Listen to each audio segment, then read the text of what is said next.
Twitter es como mandar una carta al Mercurio. Claro. Es decir, tú tenés que hacerte responsable de lo que mandaste a Twitter. No es lo mismo que en WhatsApp. Ahí el problema son tus amigos. Así lo que le pasó a la Cecilia es porque tenía amigas muy moconas, pero en el fondo era legítimo pensar que eso podía quedar en su grupo. Claro. Si lo hubiera tuiteado o no. Pues, si lo tuiteaba, tú lo que querías es que te oiga la gente. Entonces, el tema está... Si todos los chilenos queremos que nos oigan, ¿cómo la sociedad, los libres, no escuchan?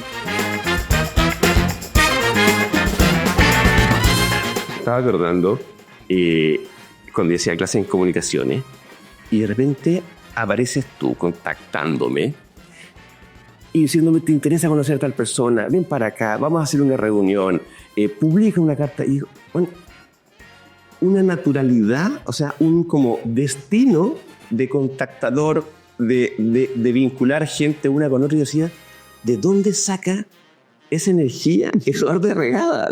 ¿Por qué está tan dispuesto a contactar unos con otros? De esa parte, la cantidad de cosas que han ido pasando. O sea, si hubiéramos tenido esta conversación en ese momento, hace 2 años, hace 2 meses, hoy día, todo o muchísimo es distinto. Creo que si alguien se hubiese pensado que aquí tenemos la Biblioteca de Alejandría, que íbamos a tener interconexión, en 2 años más vamos a tener en todas partes interconexión absoluta.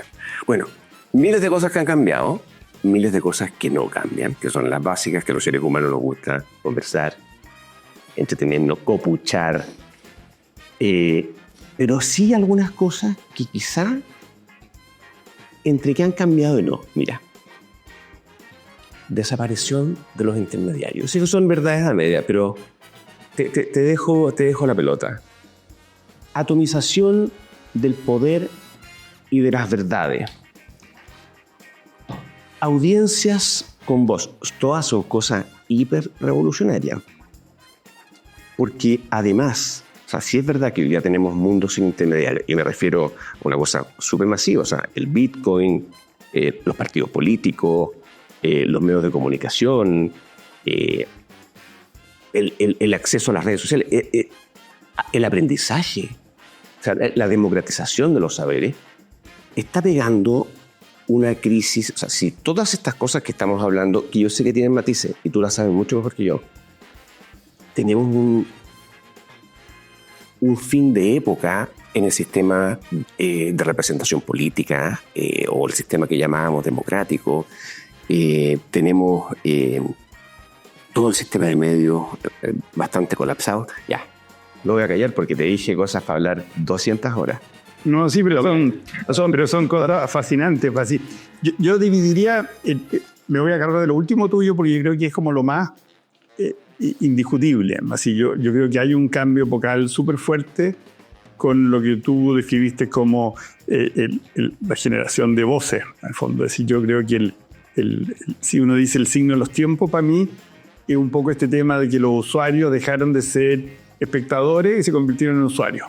Este cambio de, como los gringos hablan de lean back, de infowar, de fondo de incorporarte, que tú estás con tu aparatito y te ponía a contestar. En el fondo, mientras estás viendo la tele, en el fondo ya no estás echado como los Simpsons, y Coach Potato se llama en Estados Unidos, que tú estás echado comiendo papas fritas en un estado casi de subnormalidad. En el fondo, y ese era el mundo de los medios, en que tú oías y tú podías elegir cambiar el canal, pero era un grupo de personas, había gente que hablaba y gente que escuchaba y que definía la realidad, te daban una historia. Entonces yo creo que para mí ese cambio es súper importante y es como el que define todo lo que estamos viviendo y es lo que hace, desde mi punto de vista, positivo. Yo me acuerdo de haber hecho un curso hace muchos años, me invitaron de la Universidad Alberto Hurtado, un Coco Costadal, me acuerdo, fue muy popular después el Coco con una prueba todo en la Católica, en cura de la jesuita. Perfecto. Y el Coco dijo, ya, ¿por qué no te analizáis todas las redes del 2010?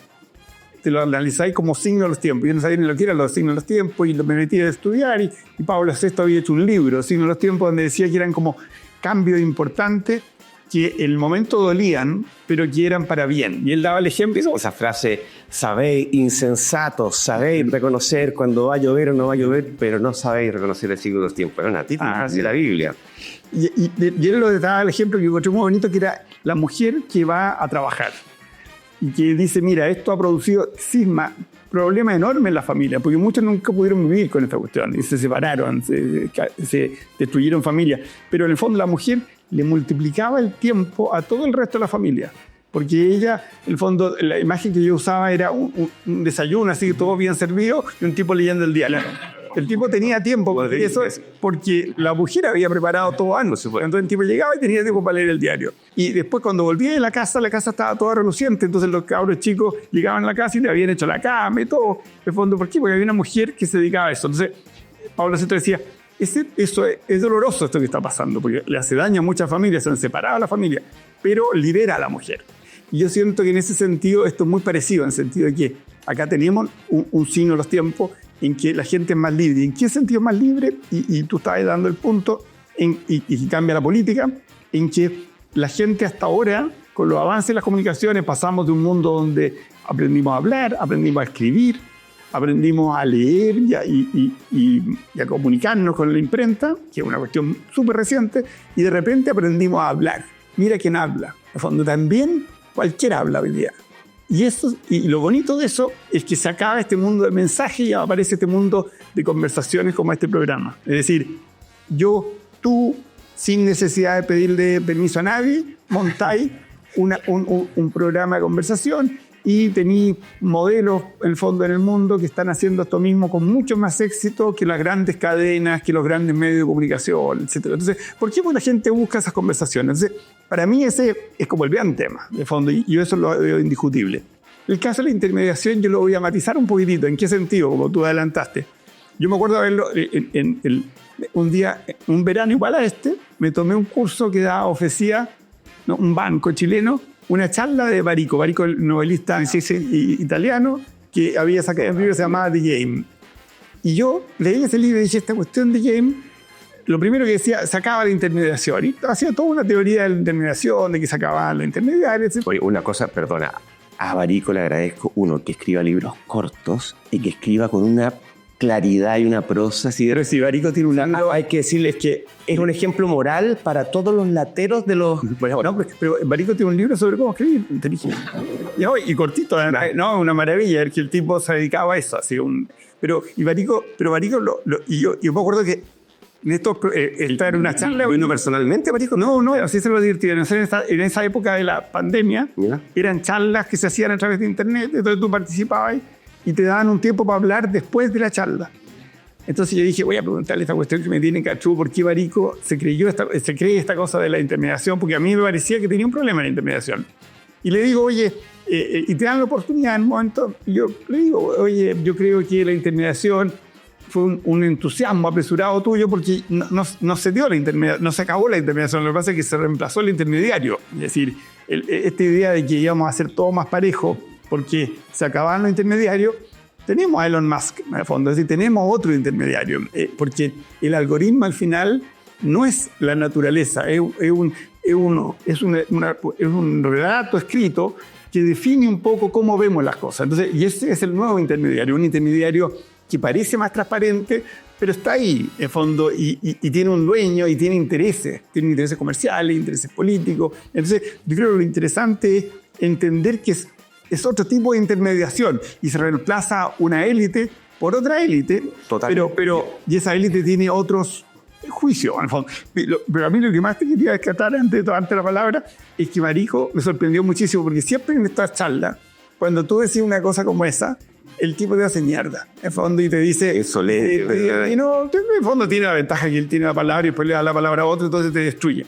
En fondo, y uno lo hace siempre en clase, esa típica cuestión de cuando no alcanzáis a asumir bien la crítica inteligente que te han hecho, te va a tirar, te va a ir por el lado. Y el tipo, en vez de eso, dice, no, la verdad que tienes toda la razón, yo ese libro no lo habría puesto de esa manera si lo escribiera hoy. En fondo, entonces yo dije, Barico me ganó definitivamente, porque en el fondo no porque haya pensado lo mismo que yo, sino que por la capacidad de hablar de esos temas, de no tener miedo a reconocer. Si yo creo que lo más bonito que tienen las redes es que tú tú ganas mucha humildad, porque siempre hay un tipo que te enmienda la plana, siempre hay alguien que sabe más que tú, incluso en una estupidez que tú te has dedicado 18 años solo a hablar de eso, de repente viene un chileno, muy chileno. Yo te voy a decir, Sí, yo creo que esa es parte también de la ventaja de esto que está pasando, del signo de los tiempos. Te reconozco que uno de los puntos, cuando estaba leyendo tu libro, que me pegó así como un guascazo, fue ese tema de decir, ¿cómo esto que se desaparecieron los intermediarios? Si el algoritmo no es neutro. Te comentaba recién cuando fuera de cámara que yo soy muy agradecido del algoritmo porque me ha presentado una cantidad de cantantes, pensadores. O sea, me adivina qué tipos me gusta y mi ámbito se me ha aumentado muchísimo. Pero efectivamente, por mucho que digan que hoy día el algoritmo es abierto en Twitter, etc., yo no sé cuál es el algoritmo. Yo no sé decodificar, no lo voy a hacer. Hay un problema porque tenemos una desconcentración. Que hay una cosa súper interesante, porque cuando parte Internet, cuando parte la .com, es precisamente la atomización completa. El tipo desde un garage hace una aplicación, la vende en varios millones de dólares a las pocas semanas. Pero hoy día el tema de la inteligencia artificial, con los mega granjas, con chips súper sofisticados, es súper concentrado. El poder lo tienen muy pocas personas. Hay un cambio incluso geopolítico que no sabía. Ya te comentaba recién ayer el discurso del vicepresidente de Estados Unidos ante los europeos. Les dice, mire, lo vamos a hacer nosotros Estados Unidos, vamos a hacer todas las piezas de los computadores, vamos a hacer todos los chips en casa, nosotros vamos a desarrollar esto, no vamos a tener regulación y vamos con todo. O sea, hay cosas que están pasando todo el rato fuertemente. Ahora, igual me gusta más este mundo donde la gente sí tiene voz y donde todo ese control que existía, porque, claro, tú dices escritura, imprenta, televisión, había un gran control todavía de las personas. Tú lo dices, tú lo comentas, lo has comentado varias veces, o sea, la televisión se oye, es una cosa súper pasiva. Aquí por lo menos tienes la fantasía de que puedes ir, o no la fantasía, tú puedes mandarle un mensaje directo a personas que están en distintas partes del mundo y te contestan. A mí, por ejemplo, yo siempre digo que es como conversar con los lomos de libro de mi biblioteca. A mí, yo he estado haciendo más o menos lo mismo 36 años en la Universidad Católica. Y desde que empezó con Twitter, yo empecé a conversar con un montón de autores que nunca he conocido. Es decir, por ejemplo, Saxon.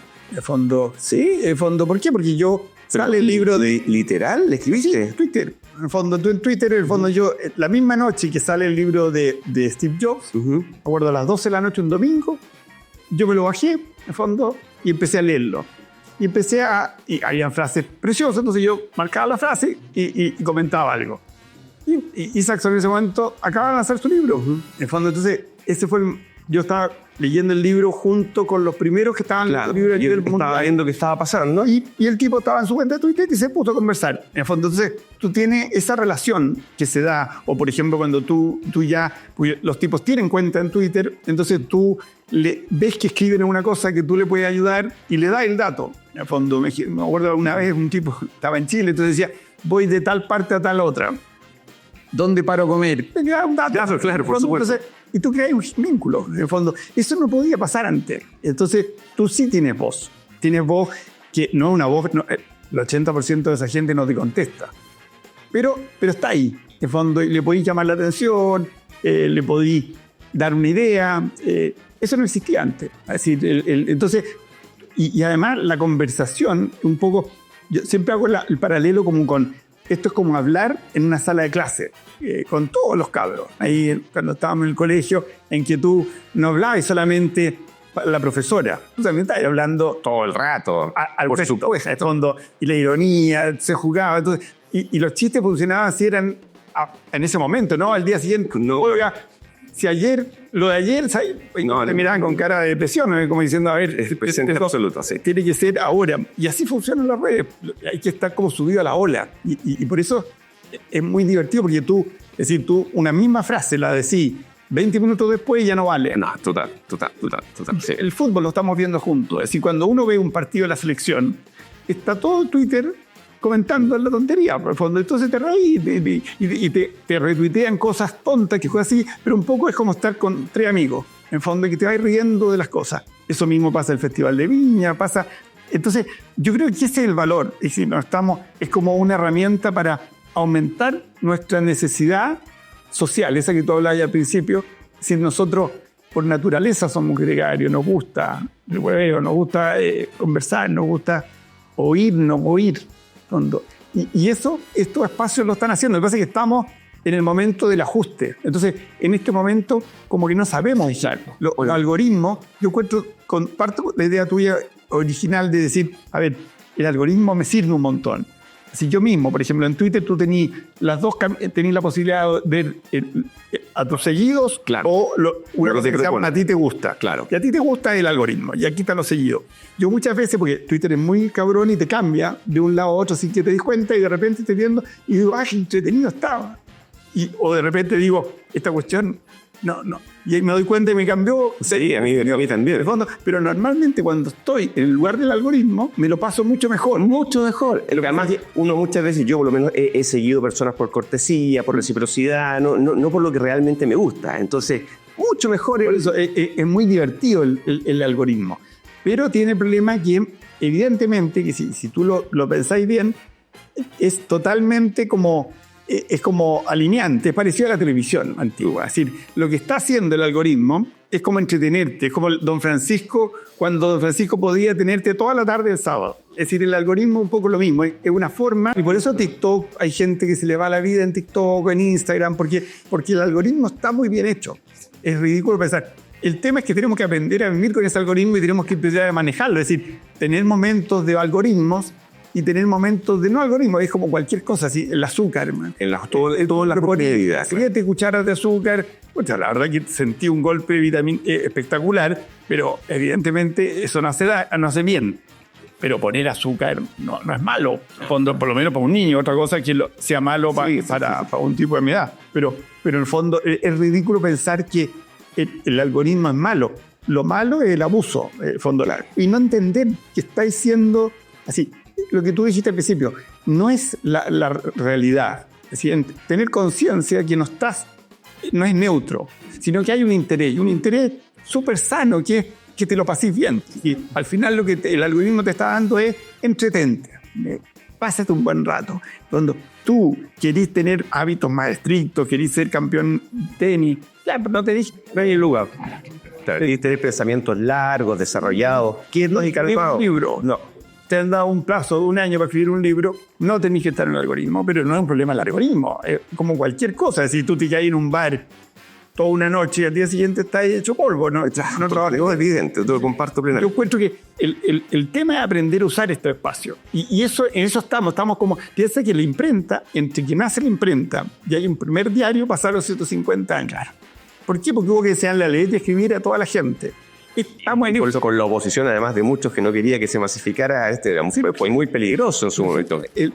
Piensa que Platón se negó a la escritura porque consideraba que iban a matar la memoria, iban a matar la capacidad de filosofar. Tenía razón en su predicamento. O sea, si tú estás en la lógica del eterno retorno, de que cada ser humano tiene que enfrentarse a todos los problemas desde cero, o sea, tú desde que tienes el libro te apoyas en las espaldas de todos tus antepasados. ¿Sí? Y ya empiezas a hacer agregaciones marginales a los saberes. Y esa es la ciencia, es como subir en hombros de gigantes, se dice, la idea que tú cuando crees en la ciencia, tú dices, ¿hay qué? Yo creo en esto, en fondo aprovecho esto para construir contra esto, sobre esto, desde esto. En fondo, eso es lo bonito del libro. Antes era como empezar de nuevo. Entonces, de hecho, Platón decía, un libro no se puede defender. La gente que tenía una conversación, el maestro con autonomía del autor y el intérprete interpreta lo que quiere. Y pasa lo que sea. Sí. Mientras que estaba el autor conversando, el maestro con el discípulo, y se daba una cosa muy bonita. Y la memoria era muy importante, por eso todo eran canciones, todo eran rimas,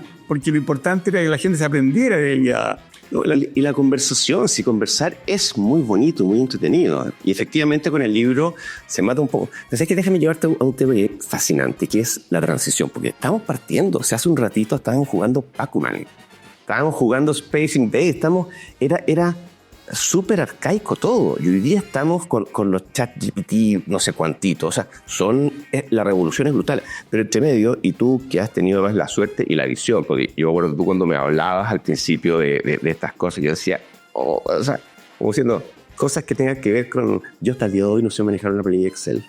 Yo estoy aprendiendo, pero esa es mi afinidad con la técnica. Pero hoy día descubro que todo está pasando ahí. Pero la transición ha supuesto una serie de ensayos y errores y los va a seguir manejando. O sea, pensamos en la lista es infinita, desde si los likes son buenos o no, o polarizan.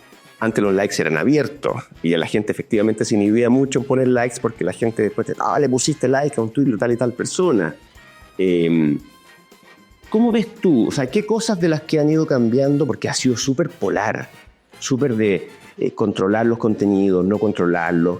¿Qué cosas en la historia crees que se van a ir quedando? ¿Qué cosas fueron aciertos? ¿Qué cosas van a seguir cambiando? ¿Qué van a seguir iterando?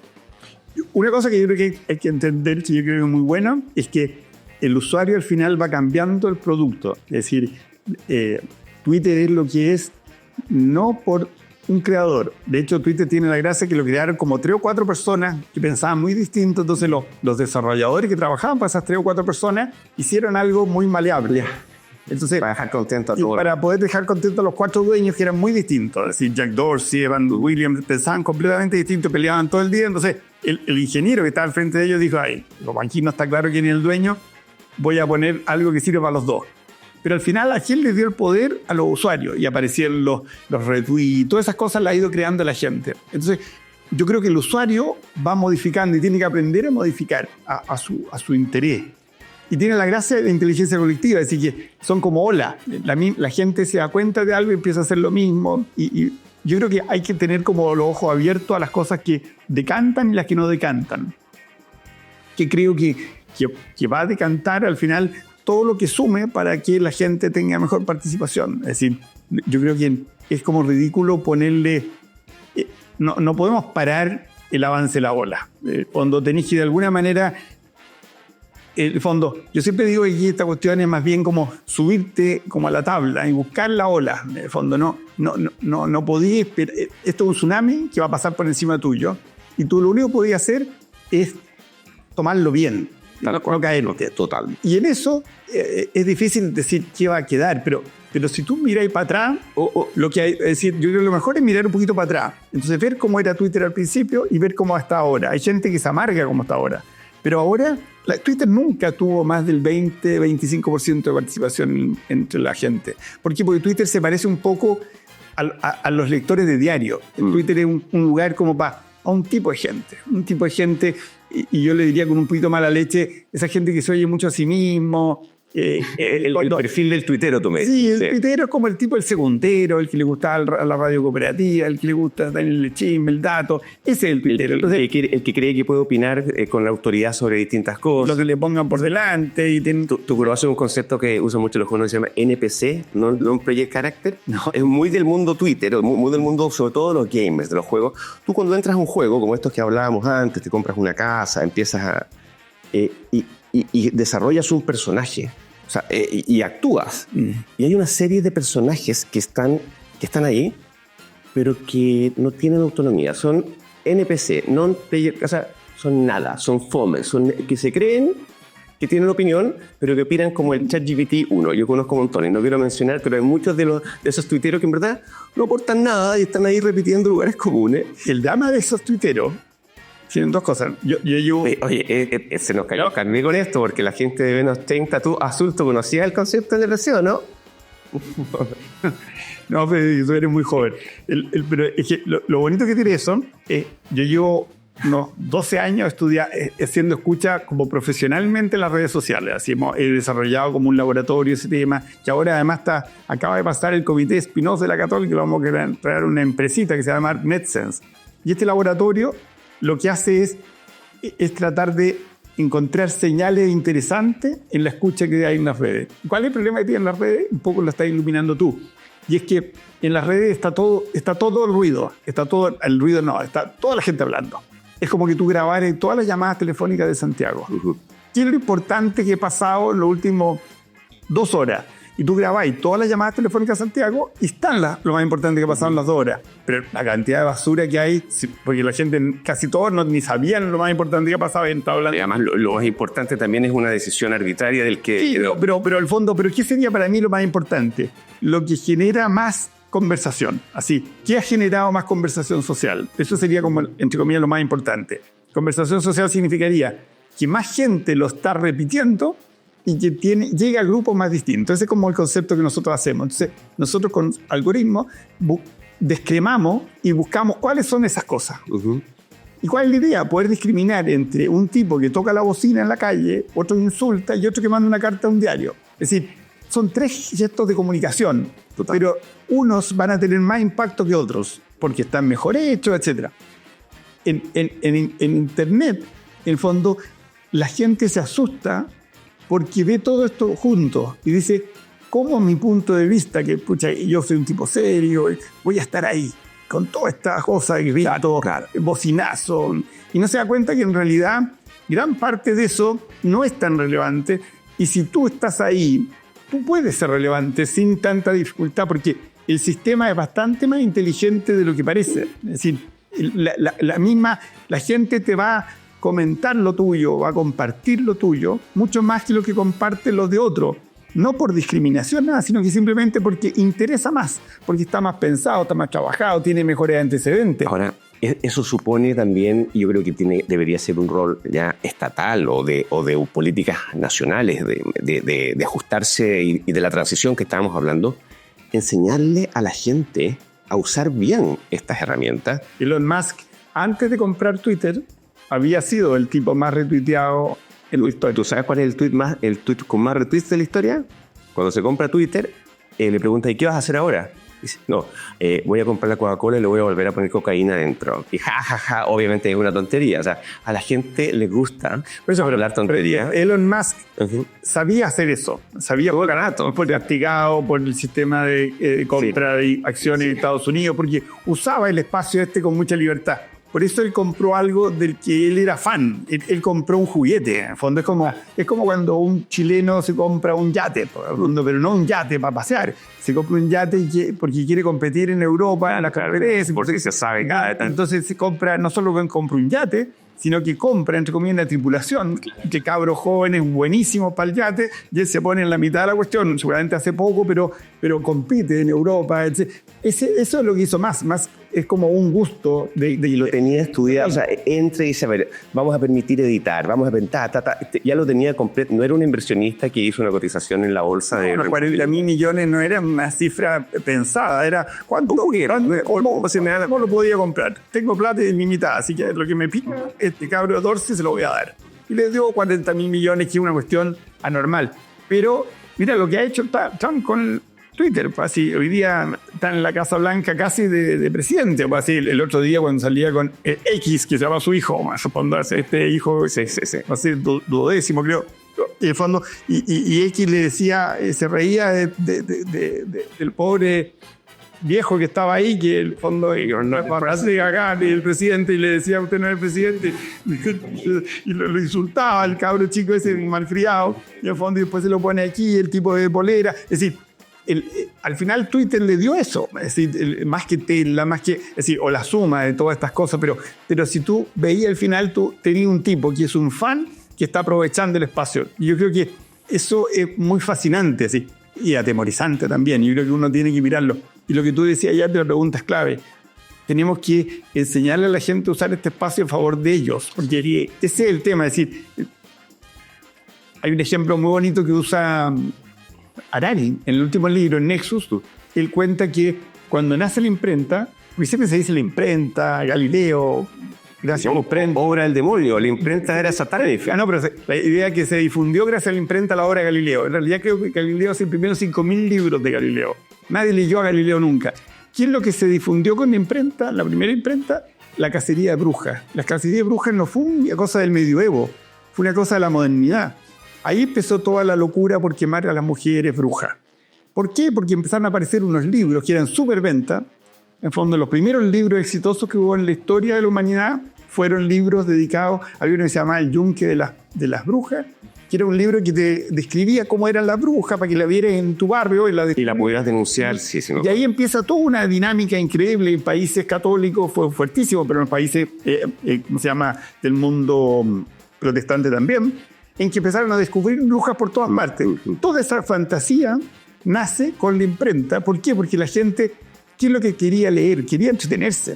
Cuando no andaba buscando la explicación del sol y la tierra. La gente quería historia que sabe. Así, siempre se debe haber hablado de la bruja, nunca se había dicho nada en voz alta y de repente aparece un lugar escrito, tú decís, es que un poco lo que le pasa a la gente en YouTube cuando dice, oye, la Tierra es plana, siempre lo pensé, pero todo el mundo me decía que no y ahora veo unos videos espectaculares que me lo confirman. Es lo que hablábamos antes, que realmente no hemos cambiado tanto los humanos y buscar esa lucha entre el bien y el mal, encontrar que el woke o el no sé quién, o sabía que este científico era que las vacunas eran todo mentiras, sabía que era una bruja. Esa confirmación es lo que la gente está buscando cuando lee noticias, o el elefante con 2 trompas, o esas cosas. El típico chiste es, oye, ¿cómo va a ser? Pero papá, si eso es una fake, ¿cómo va a ser una fake si es lo que yo pienso? Claro, exactamente. Tú estás esperando esa fake. Además, si sale en la prensa, si sale en los canales oficiales, sobre todo en Latinoamérica y otras culturas que hemos tenido malas experiencias, tiene que ser malo, estoy esperando que sea malo, estoy esperando no encontrarle la razón porque viene del mundo oficial. Sí, y eso es muy... Oye, ¿sabes qué? Del tema de las escuchas, yo no sé, el potencial que puede tener es muy infinito. Yo no sé exactamente, me gustaría que me contaras tú, pero te cuento como algunas experiencias mías como investigador libre. Vía Twitter conozco a un personaje que se llama Marcianeque. Veo que la gente está escuchando, está hablando de Marcianeque, lo escucho, me gusta Marcianeque. Escucho que Marcianeque habla mucho de una cosa que se llama Tusi. Digo, bueno, Tusi debe ser algo, se la menciono en todas las canciones, el Tusi importa, o hay un grupo de gente, sus conciertos se llenan, en sus comunidades están. Efectivamente, me entero de que en las periferias de Santiago hay cosas que yo no sabía que existían. Empiezas a averiguar un poco más, ves las regulaciones que están poniendo, y hace poco tiempo también ahí el algoritmo me llevó a ver cómo ha subido. El TUSI se hace básicamente con ketamina. Me puedo equivocar en las cifras, pero no en las magnitudes. Imagínate, medio kilo de ketamina costaba antes, que es un anestésico de veterinario, costaba 500 lucas. Hoy día, con la regulación, control, 20 millones. Da lo mismo, una diferencia sideral, a eso quiero ir.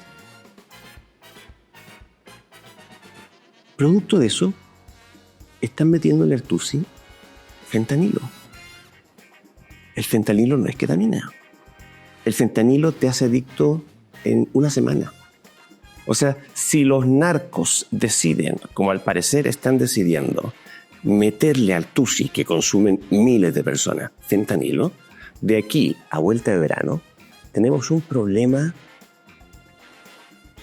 catastrófico a nivel nacional en abril. Es gravísimo. Y si tú tienes una buena escucha, o sea, el monitoreo que puedes lograr, el enterar, las alertas tempranas que puedes generar. Tú has pensado más esto, o sea, tiene que tener un ámbito de utilidad muy grande, aunque también probablemente la segmentación de quienes usan Twitter, TikTok y otras cosas bien grandes. Yo te voy a meter un tema nada que ver, pero a mí me da risa cuando dicen, como en modo de insulto, dicen, Kaiser es un candidato TikTok. ¿Y cuántas millones de personas hay escuchando TikTok? Es bueno el punto de la escucha. Sí, yo creo que la gracia está la potencialidad en el fondo en que la sociedad tiene que aprender a escuchar y nunca ha escuchado. Así, yo creo que si tú simplificas un poco todos los problemas laborales, al final se resumen en que normalmente el jefe no escuchó nunca al empleado. No la vimos venir. Entonces el jefe simplemente explica. No, ni explica. El jefe dice lo que hay que hacer, en el fondo, y no sabe y nunca tiene certeza de que le entendieron ni siquiera lo que dijo. Es decir, por eso ni siquiera sale a la lata a explicar. Una de las gracias del mundo de la conversación es que tú, el fondo, veis la cara y tú dices, este tipo no entendió la broma, entonces la volví a hacer y ahora cachó. Entonces, en el fondo, mucha de la gente hace cosas que no son lo que se esperan porque no le han dado bien la instrucción. Ahora se llama prompt, la instrucción. Sí. Es como más elegante, pero en el fondo es decir claro lo que yo quiero. ¿Sabes que yo? Es que me gustaría que esta conversación que tengamos lo pasemos bien. Y tú y la otra persona, vamos de acuerdo, pasémoslo bien los dos. En el fondo, muchas veces no damos bien eso. Entonces, yo pienso que en parte es porque no escuchamos. Es decir, no tenemos vocación de escucha porque creemos que sabemos tanto, somos tan capos, ¿sí? Y les pasa a los líderes, en el fondo, es decir, los Piñera del mundo, le ha ido tan bien en la vida que cualquier asesor que le pone al frente lo mira con cara y dice, oye, mira ¿dónde estoy yo? ¿Dónde estás tú?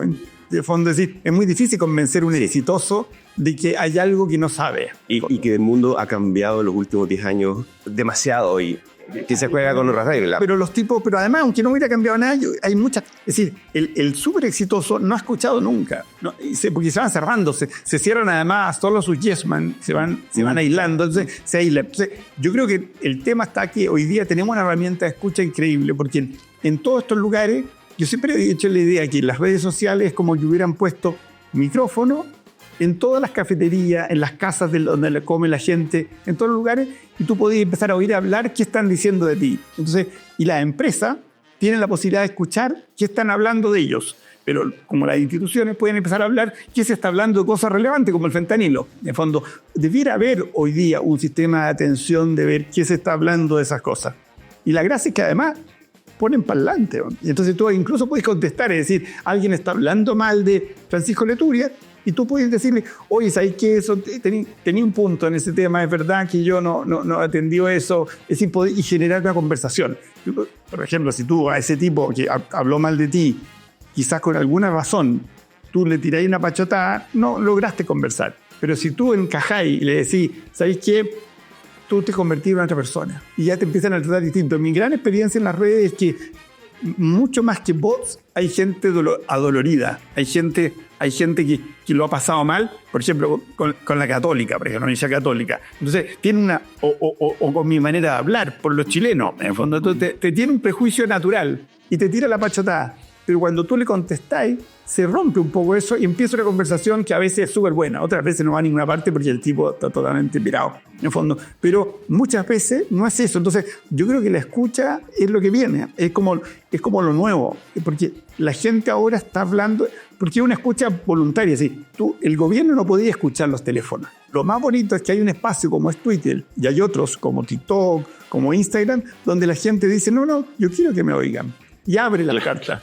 En fondo, porque justamente lo que quiero es que se sepa este tipo hizo tal estupidez. Entonces, esa escucha es como que te hubieran dicho, ¿sabes qué? Estas cartas las puedes revisar.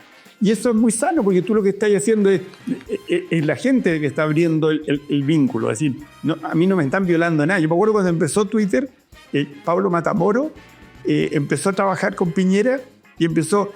El sapo no está sapeando, porque dijo que iban a empezar a escuchar. Ya. Y quedó la cagada en Chile, porque dijeron, oye, pero ¿cómo? Entonces, porque Piñera acababa de asumir, y gran parte de los empleados públicos estaban tuiteando contra Piñera y eran empleados públicos. Entonces dijeron, oye, me van a ver los Twitter para quedarle acá. Pero era porque la gente no estaba usando bien Twitter. No, y que hay una cultura paranoica en Chile de poca tolerancia. Pero además, uno te dice Twitter es como mandar una carta al Mercurio. Claro. Es decir, tú tenés que hacerte responsable de lo que mandaste a Twitter. No es lo mismo que en WhatsApp. Ahí, el problema son tus amigos, así lo que le pasó a la Cecilia, porque tenía amigas muy moconas, pero en el fondo era legítimo pensar que eso podía quedar en su grupo. Claro. Si lo hubiera tuiteado o no, pues, si lo tuiteaba, tú lo que querías es que te oiga la gente. Entonces, el tema está, si todos los chilenos queremos que nos oigan, ¿cómo la sociedad, los líderes, no escuchan? Y ahí está, y la verdad que la diferencia, por ejemplo, el salto que dio Trump respecto a la política norteamericana, me acuerdo que hubo un tipo que se llamaba Kreis, de apellido, no me acuerdo, no soy una bestia, pero un profesor de Chapel Hill, que vino a Chile varias veces con la católica, y él tenía unos libros fascinantes sobre el uso de las redes sociales en política. Uh-huh. Y él escribió un libro muy poco tiempo antes que ganara Trump, donde mostraba que era imposible que los republicanos pudieran ganar una elección en Estados Unidos nuevamente, porque los demócratas habían logrado tanta ventaja en el manejo de las redes sociales que los republicanos habían quedado fuera de juego. Ah, mira. Y el ejemplo más de la prensa tradicional, que ya la tenían... Sí, pero el ejemplo era Obama. Obama se había escapado. ¿Y cuál era la gran diferencia? Y él lo mostraba con la última elección de Obama, que los republicanos, Rumey, por ejemplo, habían como 20 personas entre Rumey y el community manager. Que todo tipo de controles, que lo hacían súper lento.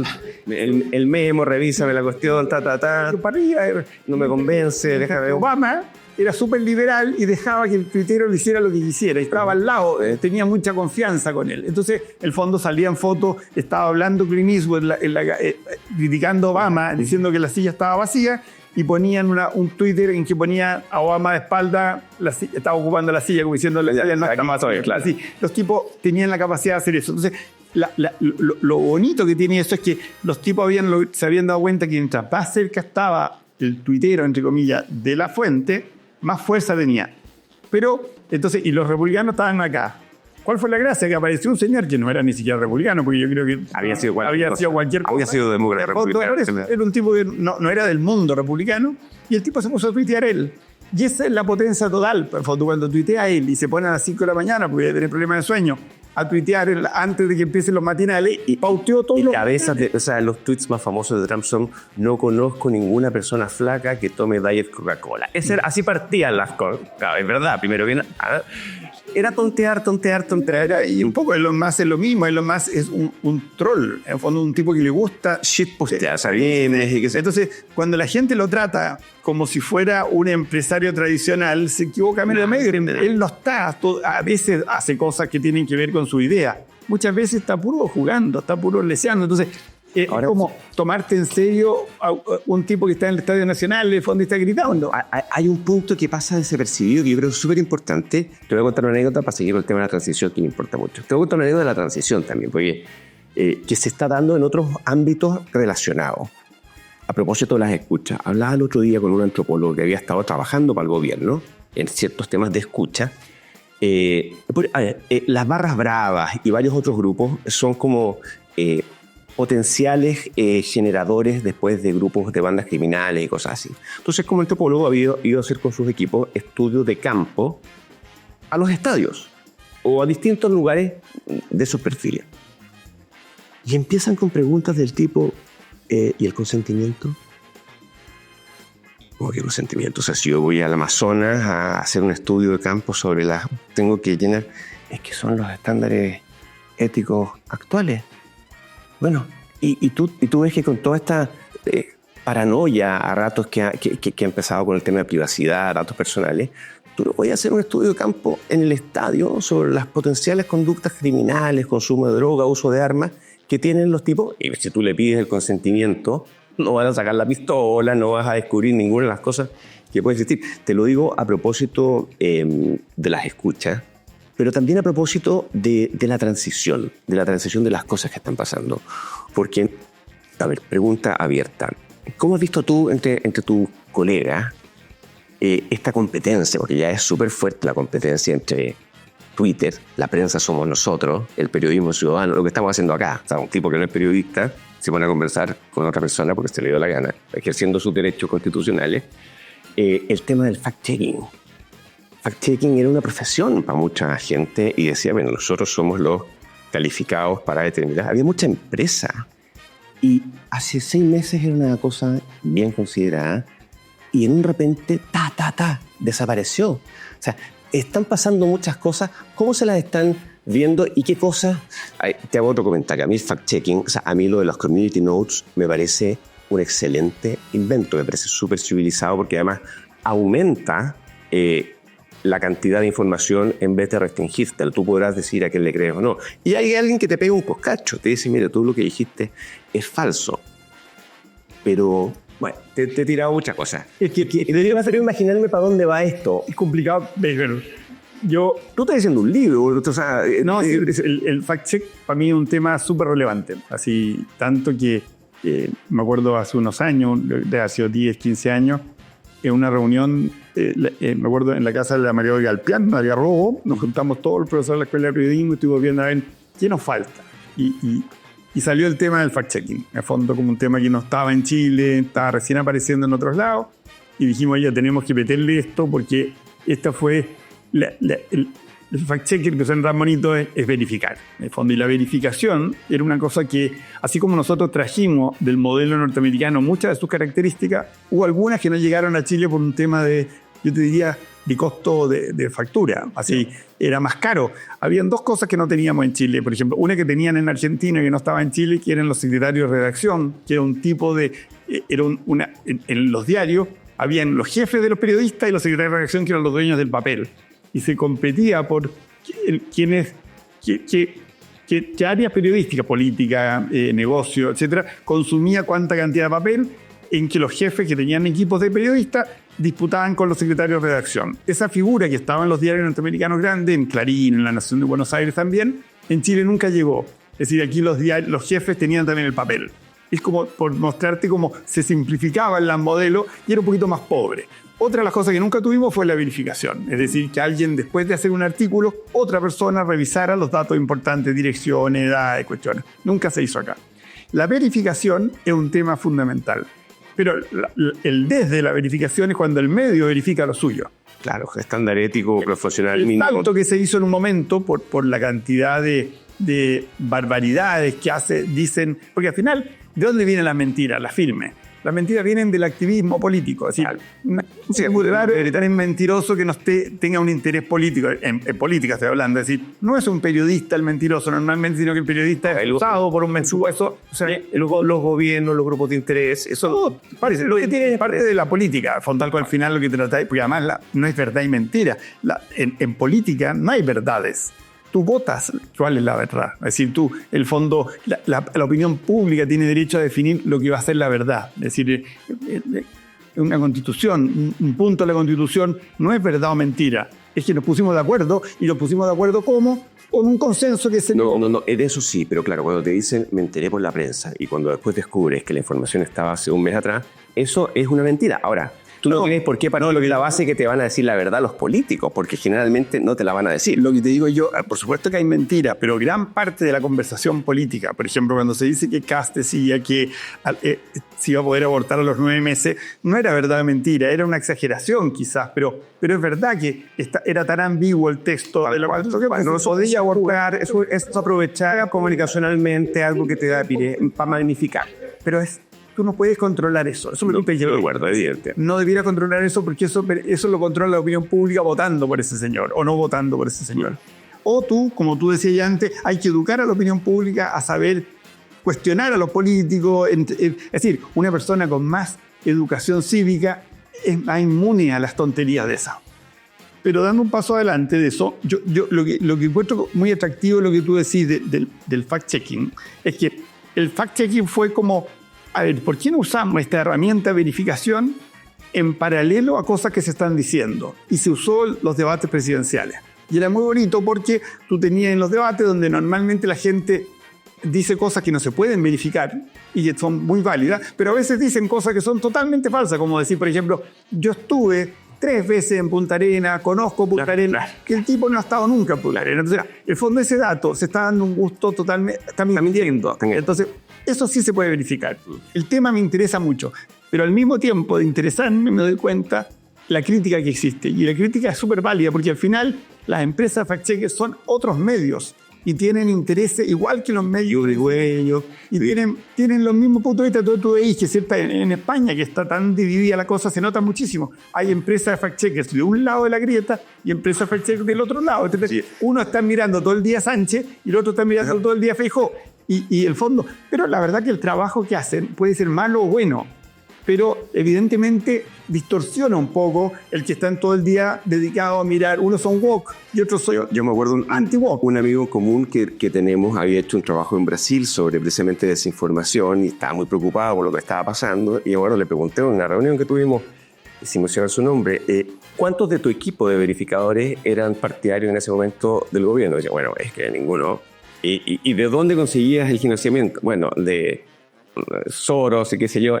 Pero yo creo que el tema más complicado, porque como tú lo describes, desinformación, el fact-checking es ultra importante. Es la pega del periodismo.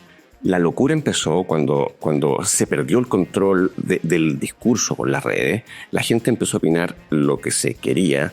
empezó toda esta paranoia de la desinformación y qué sé yo, y empezó esta campaña, esta cruzada, literalmente cruzada inquisitorial por combatir el error. Por combatir el error y lo que fuera falso, bajarlo. Lo cuenta Zuckerberg en la entrevista con Joe Rogan que comentábamos cuando veníamos caminando para acá. Y además, primero, es imposible hacer por volumen. El margen de error es altísimo y porque además terminas capturado por un grupo de personas con visiones súper ideológicas, que generalmente son personas de clase alta, con títulos universitarios, educadas, que nunca se han trabajado en una construcción. O sea, ¿me entiendes? Es un sesgo cultural, etario, súper fuerte. El mismo sesgo que tienen los medios. En el fondo, tengo un amigo, Fernando Ruiz, un profesor de la Universidad Austral, que fue presidente de la Asociación de Periodistas Argentinos, y él tiene toda una teoría de que los periodistas manejamos ciertas comunidades como si fuéramos corresponsales de guerra. Así, nosotros vamos a la población como si fuéramos a Beirut. En el fondo, ¿por qué? Porque no somos parte de ahí. Es decir, los periodistas no son representativos y van como extranjeros a ciertos lugares. Especialmente el mundo social más popular lo vemos de distancia. Yo me acuerdo cuando pasó el estallido, los alumnos de la Católica se pusieron a hacer un micromedio porque decían que los medios tradicionales no estaban viendo la protesta desde adentro, la estaban mirando con miedo como en drones. Era como un periodismo de dron, mirando de lejos, pero no estaban conversando. Entonces, yo creo que el periodismo siempre tiene ese riesgo. El tema es que ser consciente que cuando tú entras al Mercurio, tú sabes la línea editorial del Mercurio. Y yo creo que en los fact-checkers tiene que haber una claridad también en cuáles son esas líneas editoriales. Es decir, yo estoy preocupado de tal tema, de fondo, pero siempre tiene un problema que es muy serio, y es que, el fondo, cuando tú, así, uno no puede creer que así, yo creo que nadie lo cree. La verdad es que vale, el gran drama que tienen los fact-checkers, en serio, es que la gente que se expone a leer la verificación también está esperando que digan que es mentira. Así, es todo un círculo vicioso según uno. Y si uno se alimenta o no, uno dice, a ver, yo quiero ver un fact-checker que me haga pedazo a Trump. Y entonces me pongo... Claro. Y si no lo hace, lo hace la pega. Entonces te lo entretení súper bien. Pero voy a hacer lo mismo con Kamala y te lo pasáis súper bien. En fondo, lo difícil es que en política muchas veces yo creo que se dan como verificadas cosas que son en realidad no verificables. Es decir, no todo es verificable. No, evidente, y tampoco vas a llegar a la fuente. Me acuerdo, por ejemplo, para el estallido, que estaba este cuento de los carabineros y el mentolatum, ¿te acuerdas, no? Que consumían mentolatum, no. que se ponían una cosa así y tomaban. Entonces, mucha gente dijo, están jalando para enfrentar por el miedo, qué sé yo. Y entonces, el fact-checking, o la tercera, ¿sabes? Fact-checking, falso. Consultado el alto mando de carabineros respecto, entonces me dice que tendrá más grande. Bueno, a lo mejor el periodista no tuvo la maldad suficiente para darse cuenta que no le iban a decir, que era imposible que le dijeran otra cosa. No, pero yo creo que hacer fact-checking es hiper importante, y la única cosa loca fue este periodo de 2 o 3 años de transición que después se nos va a olvidar, donde había gente que quería censurar y desplataformar a otras porque decía cosas que no le gustaban. Pero yo creo que ese tipo de cosas ya se quedaron en el pasado, y por eso decía, la lógica de los community notes, van a existir siempre lógicas, pero ya no van a ser tan brutalmente cazadoras como las que fueron hace un par de años atrás. Sí, yo creo que algún momento como que la gente, al final la gente le tiene miedo a la masa. Este es el tema de la élite. Siempre la élite le tiene miedo a la masa. Sí, en el fondo hay un grupo de gente que la lleva en la sociedad, que tiene control, que le tiene miedo a la irrupción de la masa. Y eso ha pasado siempre en la historia. Y las masas hoy día son las redes sociales, son TikTok, esas son las nuevas masas. Así como antes era el gusto televisivo y uno decía, no, que don Francisco le hace daño a la sociedad chilena porque prestó 6 horas de programa de pura tontería. En el fondo, yo creo que esa misma gente hoy día se volvería loca, que hubiera una televisión de todo lo valoraría muchísimo para lo que hay de fondo. Pero en el fondo, el drama de eso es que siempre la élite tratan de cerrarse. Y en parte de eso a veces pasan estos excesos. Son como, ¿cómo nos ayornamos? Es decir, aparecen todas estas mentiras y decimos, a ver cómo las controlamos, pero ¿cuál es el peligro? Que hoy, en este momento, hay un señor Pedro Sánchez que en España está promoviendo ahora, cuando tú decís ya viene de vuelta, no viene de vuelta todavía. Es decir, en el mundo más populista, en la política populista, sigue siendo muy válido el tema de controlar las redes sociales. Yo me acuerdo de un artículo muy bonito de Leila Guerrero que decía, hablando ¿cómo se llama?, de Morales, del presidente boliviano, cómo describía las redes sociales y decía que gente, la basura de las redes, en que miente, porque siempre el populista trata de cerrarse a eso. Y hoy día Pedro Sánchez está tratando de impedir que se digan ciertas cosas, en fondo, con la disculpa de que existe una ultraderecha, en el fondo, que siempre hay una ultra que está al otro lado. Así, nadie habla de la ultraizquierda, sino que está solamente la ultraderecha. Y esa ultraderecha es antidemocrática, en el fondo, que siempre hay gente antidemocrática en todos los, hasta en la centro hay antidemocráticos, pero como existe esa ultraderecha, hay que establecer un sistema estatal que controle. Y acá mismo se habla de leyes de medios, la misma adorable Camila Vallejo, en el fondo, hablaba de su proyecto era hacer una ley de medios, y la primera idea que hubo con estos temas de desinformación era un poco meterse en el tema de la información política. Después se dieron cuenta que ni siquiera la gente que entendía los temas quería meterse en esos temas. Así, yo creo que los matices son súper importantes en esto, y sobre todo tener conciencia de que uno es la élite. Uno está totalmente desde la mente, está distorsionado, ¿no? Cuando tú habláis de este personaje que yo no lo conozco, es el drama mío, yo soy estoy metido en la universidad, de lo Tutsi, todo el Tutsi, eso, en fondo, no lo vamos a saber nunca, y nunca nos lo va a decir el tipo oficialmente, así como el jefe de la policía no te va a decir qué es lo que aspiran. Claro, en fondo, jamás te van a decir tampoco, si tú haces en el fondo un trabajo de campo. El trabajo mío de escucha que hacemos nosotros lo dirige una antropóloga que desde la antropología se ha dedicado a la antropología digital, que es la escucha de las redes. ¿Cuál es la ventaja de los espacios donde yo escucho? En que tienen consentimiento tácito. Claro, yo solo grabo cosas que están, es decir, yo de Facebook grabo solo lo que está en las páginas de Facebook, no grabo nada de los perfiles de Facebook, de Instagram, de TikTok, solo lo público, y de Twitter todo es público. Entonces la ventaja es que ahí puedo grabar todo. Por eso no necesito esos consentimientos, etc. Pero es verdad lo que tú dices.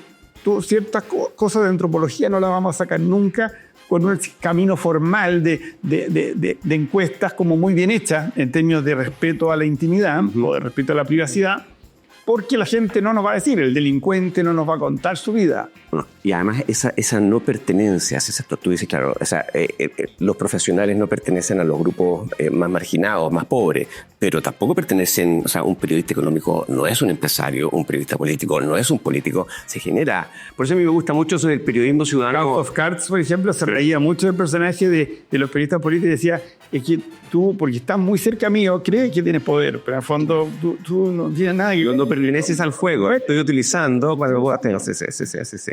¿Verdad? Oye, no, sin nada. Sí, ahora, hay cosas que te inquieten, que tú dices, chuta, esto, a ver, el mundo va a cambiar, siempre está cambiando, siempre hay cosas buenas, luces y sombras, pero alguna cosa que tú digas, esto es complicado. Así, yo me dedico todo el día a tratar de enfrentar lo complicado. Y esa es mi obsesión. Cuando tú me decías, ¿qué es lo que me motiva en toda esta cuestión? Es tratar de... El carácter es el destino, o sea, naciste para esto. Pero también... No tenías alternativa. ¿Qué motivación? Hacia el final, por ejemplo, Tesla, el verdadero Tesla, el original, le dijeron una vez que era un tipo tan rayado como Steve Jobs, así de estos tipos muy desagradables, y vi con él, y ¿cuál es la obsesión? A los 80 años la entrevista en una revista y le dice, ¿pero qué has hecho todo esto? Y decía, porque va a haber un momento en que la electricidad y la radio, que fueron sus dos grandes inventos, van a permitir que en cada bolsillo de los habitantes del planeta haya un aparato y estemos todos conectados. Y la imagen de él era decir, ¿sabes qué? Va a ser un lugar donde, como un cerebro, todos conectados, y cualquier dato que necesite cualquier habitante del planeta le va a llegar. Lo que no veía él es que por las mismas autopistas perfectas que tenemos hoy día, iban a entrar las mentiras con mucha más facilidad incluso que las verdades, pero él tenía esa idea, eso lo motivaba.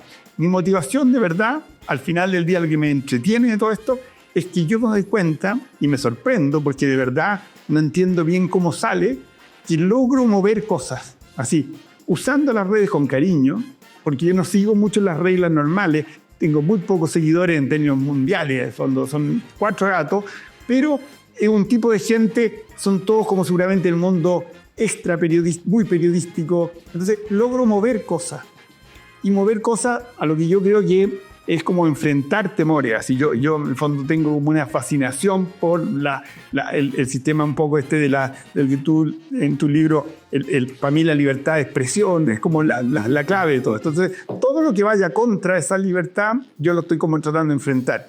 Pero no lo enfrento con, así, en algún momento se podrán hacer normas. Yo lo que trato de hacer es cómo ayudar a que la gente se maneje mejor en estos espacios. Esa es como la obsesión.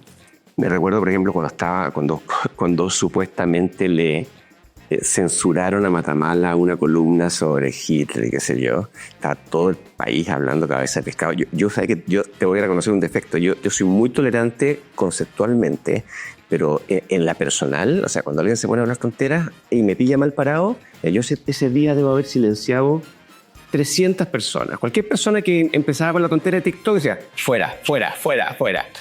Hasta que me encontré con una entrevista tuya donde moría un poquito de sensatez y calma, ya se me quitó la rabia y los desilencié a casi todos. Pero, claro, o sea, en fin, la gente habla mucha tontera de repente, pero no. Es que no es tontera, si tú lo pegas bien, hay mucho a ver, yo creo que es temor, la gente tiene miedo a que le cambien. La gente, somos gregarios, y lo gregario nos hace también la identidad. Yo creo que aquí el gran tema no es tanto un tema de que la gente quiera mentir o quiera oír mentiras, sino que quiere solidificar su identidad. Cuando tú decís, ¿qué es lo que más nos entretiene? Yo siempre tengo una imagen muy bonita y es las abuelas, las mujeres en las casas conversan mucho las copuchas y hablan mal de otros. Ese hablar mal de otro, Pelemos que tanto une. Sí, pero ese hablar mal de otro es la educación. Es como decir, ¿sabes qué? En esta familia creemos esto. Exacto. Somos distintos a tu tío. Porque tu tío tiene otras costumbres, no es como nosotros. ¿Por qué? Porque tú quieres que tu hijo siga eso. Entonces, esto yo creo que para mí es como la esencia de lo gregario. Es decir, es la identidad. Es decir, ¿qué somos nosotros? ¿Qué no somos nosotros? Entonces, en ese esfuerzo yo encuentro que caen todas estas cosas. Entonces la gente dice estupideces muchas veces porque, es decir, es tan estúpido como decir que es mejor Colo-Colo a la Chile, si fondo, sino, no. Y con fanatismo y con absoluto. Es que no hay absoluto en ese lugar. No es tú lo que tú puedes decir, mira, sabes que este jugador es bastante más diestro que este otro, pero decir que la Chile y Colo-Colo son uno mejor que otro por naturaleza es una estupidez, pero que la decimos con toda tranquilidad y nos jugamos por eso. Y yo creo que en eso está casi todo esto. Yo creo que dentro de las tipologías que se pueden ver en el planeta de redes sociales, hay dos como bien marcadas. Una es la más temerosa y angustiada ante el caos, la desinformación, las cosas que puedan pasar, la alteración y redistribución de los poderes, de quién administra la verdad, etc. Y otro grupo de personas que son más como diciendo que venga el futuro como venga. O sea, no le den mayor liberalidad ante la posibilidad de los cambios. Y efectivamente yo creo que buena parte de esas reacciones tienen que ver con eso, como con temor a que tanto cambio que está pasando no vaya a desconfigurar todo y nos vaya a quitar las formas de vida. Lo que todo tiempo pasado fue mejor. Entonces también hay mucha gente que es muy divertido porque ser conservador hoy día no es que conserva hoy día. Ya el fondo es como conservador de qué época eres conservador. Yo siento que hay un tema ahí como a mí, la verdad que yo creo que en lo importante, estos avances no pueden pararse. Y no va a suceder. No va a suceder. Tenemos que administrarlo bien. Todo ha avanzado. Así, si la televisión siguió creciendo y creciendo hasta que apareció algo más terrible que la televisión, pero no es que se haya muerto porque los antitelevisión ganaron. Siempre gana la gente. Así gana el interés, el signo de los tiempos. Al final gana lo que hace más libre a la gente, lo que hace más feliz a la gente. Entonces, yo siento que esto va a avanzar, pero hay muchas cosas que son errores, en el fondo, pero no son errores de la herramienta, sino que del uso. Entonces, lo que uno tiene que tratar de ayudar es acelerar ese proceso un poco así, y mostrar que ciertas cosas no son consustanciales a la tecnología, sino que tienen que ver con un temor. Estoy de acuerdo, pero si tú le tuvieras que poner ojo, por ejemplo, las típicas cosas que se dicen, la adicción a la dopamina de baja calidad, haciendo que existe. O sea, yo me he pasado horas viendo atajadas de Neuer, pajaritos, cosas. Segundo, la comunicación intermediada, volviendo a la fantasía de la no intermediación, la comunicación quizás a la que estamos acostumbrados es esta, que uno ve la cara, los detalles, es donde lo verbal es una parte solamente. Tercero, la restricción que provoca el menú limitado de emojis, texto, lo que sea.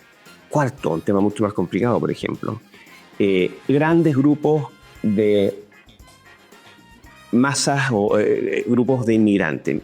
Para salirnos del tema Chile, imaginémonos Inglaterra, pakistaníes, qué sé yo.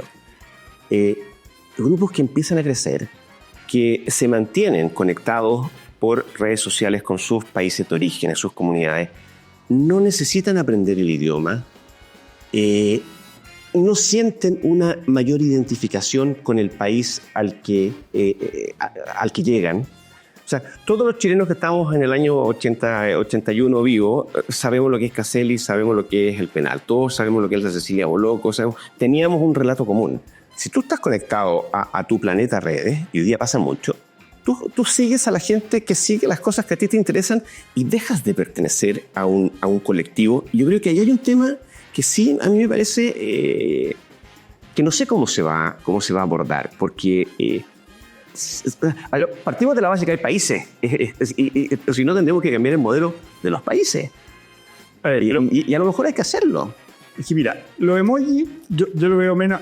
A mí el emoji es un intento de suplir la falta de guiños faciales. En el fondo, es una manera de poder ironizar y jugar con eso. En el fondo, entonces, al final yo creo que es un recurso inteligente para enriquecer un poco una comunicación. Piensa que el 80% de la comunicación en realidad está en esto, en el fondo. Entonces, el Internet es muy simple. Entonces, el emoji yo creo que es útil. Lo no real, obviamente, siempre la gente cree que lo real va a perderse. Pero en el fondo, yo el ejemplo que uso siempre es la literatura contemporánea al nacimiento del teléfono. La gente decía que era terrible el teléfono, porque no íbamos a hablar más con la gente. Por eso íbamos a usar el teléfono, entonces, nadie iba a hablar con la gente. Cuando no se dan cuenta que hoy día hablamos 1000 veces más de lo que hablábamos antes sin teléfono. No perdemos el contacto con la gente, se puede ser al revés el problema. Seguimos estando con la gente. Yo me acuerdo de mi mujer, que es española, cuando iba a España antes de Internet, había un rato largo en que tenía que ponerse al día con su hermana. Tiene 6 hermanas. Entonces, en el fondo, todo se discutía, todo. Ahora ya está al día todo el tiempo, porque están viendo hasta con qué ropa andan vestidas todo el tiempo. Entonces, cuando se juntan, no dejan de juntarse. Y la conversación es igualmente apasionante, pero ya no tienen que hablar de qué pasó hace 2 meses, sino que hablan de la vida normal. Claro. En el fondo, entonces, da lo mismo un poco donde esté. Pero fíjese, el cariño sigue existiendo, etc. Entonces, yo creo que lo real y no lo real, al final, más gregarismo. Siempre va a ser más de gregario. Entonces, te quedan 2 temas que... La dopamina para mí es un gran tema. Yo creo que esta idea de adicción, yo creo que la misma dopamina, evidentemente hay una satisfacción inmediata que la están aprovechando estos aparatos, como lo aprovechó el tabaco en su momento, y creo que el celular. En un momento se dijo que el iPhone era el producto que más éxito había tenido en el mundo, que superó a la cajetilla Marlboro, en el fondo, y es porque sin ser adictivo. En el fondo se decía, cuando se hizo esto, dijeron, mira, sin tener adicción había superado, pero en realidad tenía una cierta adicción, que era esta dopamina. Pero la dopamina no es adicción, sería adicción, así es como toda cosa, es gratificante, pero ¿qué es adicción? Adicción en la droga, por ejemplo, tú necesitas cada vez más, en el fondo, para el mismo placer. Aquí el placer que tenés tú es conectarte con la gente. Si en el fondo tú no eres adicto al aparato, eres adicto a la gente. Y no podemos enfrentar esa adicción a la gente. A ti te interesa. Somos humanos y nos interesa. En parte, lo que tú... A mí siempre me llama la atención esa imagen de la Capilla Sixtina donde está el padre. Es darle la vida. O sea, tú entras en contacto con alguien y es el origen de la vida. Y eso siempre te va a dar. La poesía de Borges muy bonita en esto del día del Valentín, que decía que algo bien dicho por Borges, pero era una cosa así como: establecí una conexión, cambié. Al fondo, así, y es como una cosa cortita. Los vínculos, En el fondo, vivimos de eso. Se creó un vínculo, es definitivo, al fondo, así. Entonces, por eso para mí la dopamina yo creo que hay que manejarla con cuidado. La dopamina está en casi todas las cosas buenas. Es decir, Pero es mucho más grave, y hay un experimento científico, tú lo debes saber, de privación de dopamina, y la gente se muere. O sea, Sí. es mucho más grave que no la haya. sí, ¿no? A los ratones se morían, no tomaban más agua si les quitabas la dopamina. Así, si tú les sacabas el fondo, pues son contactos, son ¿cómo se llama? Neuronas, así son vínculos. El fondo que tiene un nombre esto, pero facilitan que se conecten. Al final hay toda una idea que es muy bonita, que en vez de pensar tanto en los genes, si uno se enfoca más en las células, uno entiende mejor el tema de la dopamina, porque son contactos cerebrales, en el fondo, que se fomentan, etc. Entonces tú le sacás esos contactos y la gente no come, no tiene ganas de nada. Entonces, Tú conoces, hay un experimento que hoy día no se podría hacer por las normas éticas, todo eso, pero hay un rey que quería ver cuál era el lenguaje natural de los seres humanos. O sea, si tú no los exponías a contacto con mayores para que imitaran, ¿qué iban a hablar? ¿Qué pasaba? Se morían. O sea, si a un humano lo deprivas de comunicaciones, de contacto con otros, de interacción, se muere. yo creo que somos una especie que funciona así, es decir, es parte de nuestra vida. Entonces, llegamos al último punto, que yo lo encuentro muy bonito, porque también por matices, que es el tema de los inmigrantes. Hay un libro de un autor que es bien polémico, porque él después hizo un libro se llama Sodoma, un libro que hizo sobre... Sí. No. Ese tipo hizo un libro sobre Internet, antes de ponerse a hablar del Vaticano y de los temas como relacionados con como ¿cómo se llama? El OK y toda esa cosa. Escribió mucho sobre Internet, tiene un libro muy bueno, que no recuerdo el nombre, si no lo diría, no me acuerdo el nombre tampoco del autor, pero es muy conocido, es fácil, si ponen Sodoma lo van a encontrar.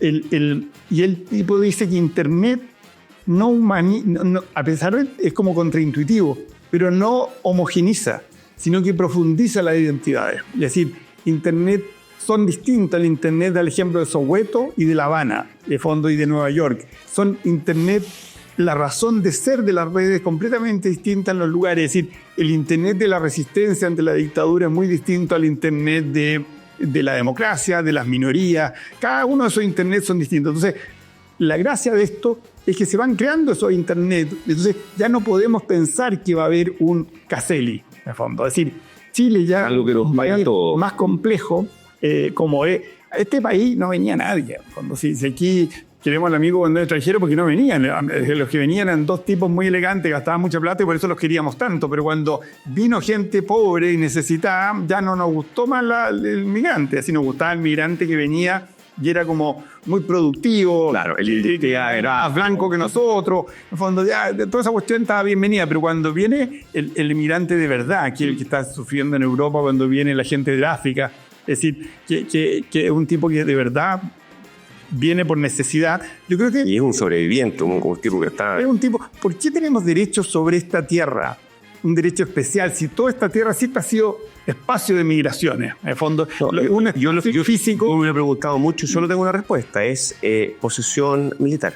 ¿Por qué estamos? ¿Por qué es nuestra? ¿Por qué la tomaron? Punto. Pero ese tomado es arbitrario. Sí, no es derecho social. Es como, es una convención. No es de derecho natural. No. Y es una cuestión porque es discutible. Entonces, hoy día, por ejemplo, Londres, lo fascinante de Londres, lo fascinante de Nueva York, ¿por qué nos gusta tanto ir a ese lugar? No es tanto por las obras como por lo que hay, lo que pasa ahí, la interacción, las comidas, todo lo que sucede en ese lugar. Y esto en Chile, aquí, comíamos papas con charquicán, de fondo, y los peruanos nos abrieron, los argentinos primero. Sí, no sé, yo hoy día la inmigración enriquece mucho. Por eso, entonces, yo creo que nosotros tenemos que asumir que esto cambia. Todo tiene límite, es decir, es verdad que no podemos manejar esta sociedad si no definimos una cierta forma de hacerlo. Y yo creo que, aunque duela, uno tiene que al menos entrar en esa discusión. Yo hace poco estuve visitando la Alhambra y conversando con el tipo que manejaba el tour. Uh-huh. Te demostraba cómo fue mejorando la Alhambra el primer no sé cómo se llamaban los jefes de los árabes, segundo, el tercero, y después vino un católico que hizo la cuarta parte de la Alhambra. Y tuve una evolución impresionante de una cosa muy bonita, ya una cosa increíble, con una hueá que se manejaba de una manera increíble, con unos detalles, y de repente pasaba una cosa que era como la Edad Media española, donde tú decías, a ver, pero ¿cómo puede ser que esto sea lineal y nos hayamos pegado este costalazo? ¿Por qué? Porque si tú examinas la historia de lo que se llama como la época en que España estuvo conquistada, en esa conquista nunca se prohibió el catolicismo, nunca se prohibió el judaísmo. Era una vida súper mezclada. Había unos tributos, unos árabes, pero los árabes en esa época eran los que tenían la matemática, eran los más avanzados, en fondo. Entonces, piensa el baile árabe, las mil y una noches, o sea, toda la ciencia, los misterios, el erotismo, era lo más top del mundo. Entonces, en el fondo, evidentemente, después, cuando vino la época católica, fue una época de guerra, entonces fue como, matemos a estos tipos, y se perdió. Es decir, yo creo que la migración es un fenómeno que, yo creo que es un tema súper complejo, que yo encuentro que hay que discutirlo, etcétera, pero es muy difícil tener una postura no populista, porque nos afecta mucho, ¿no?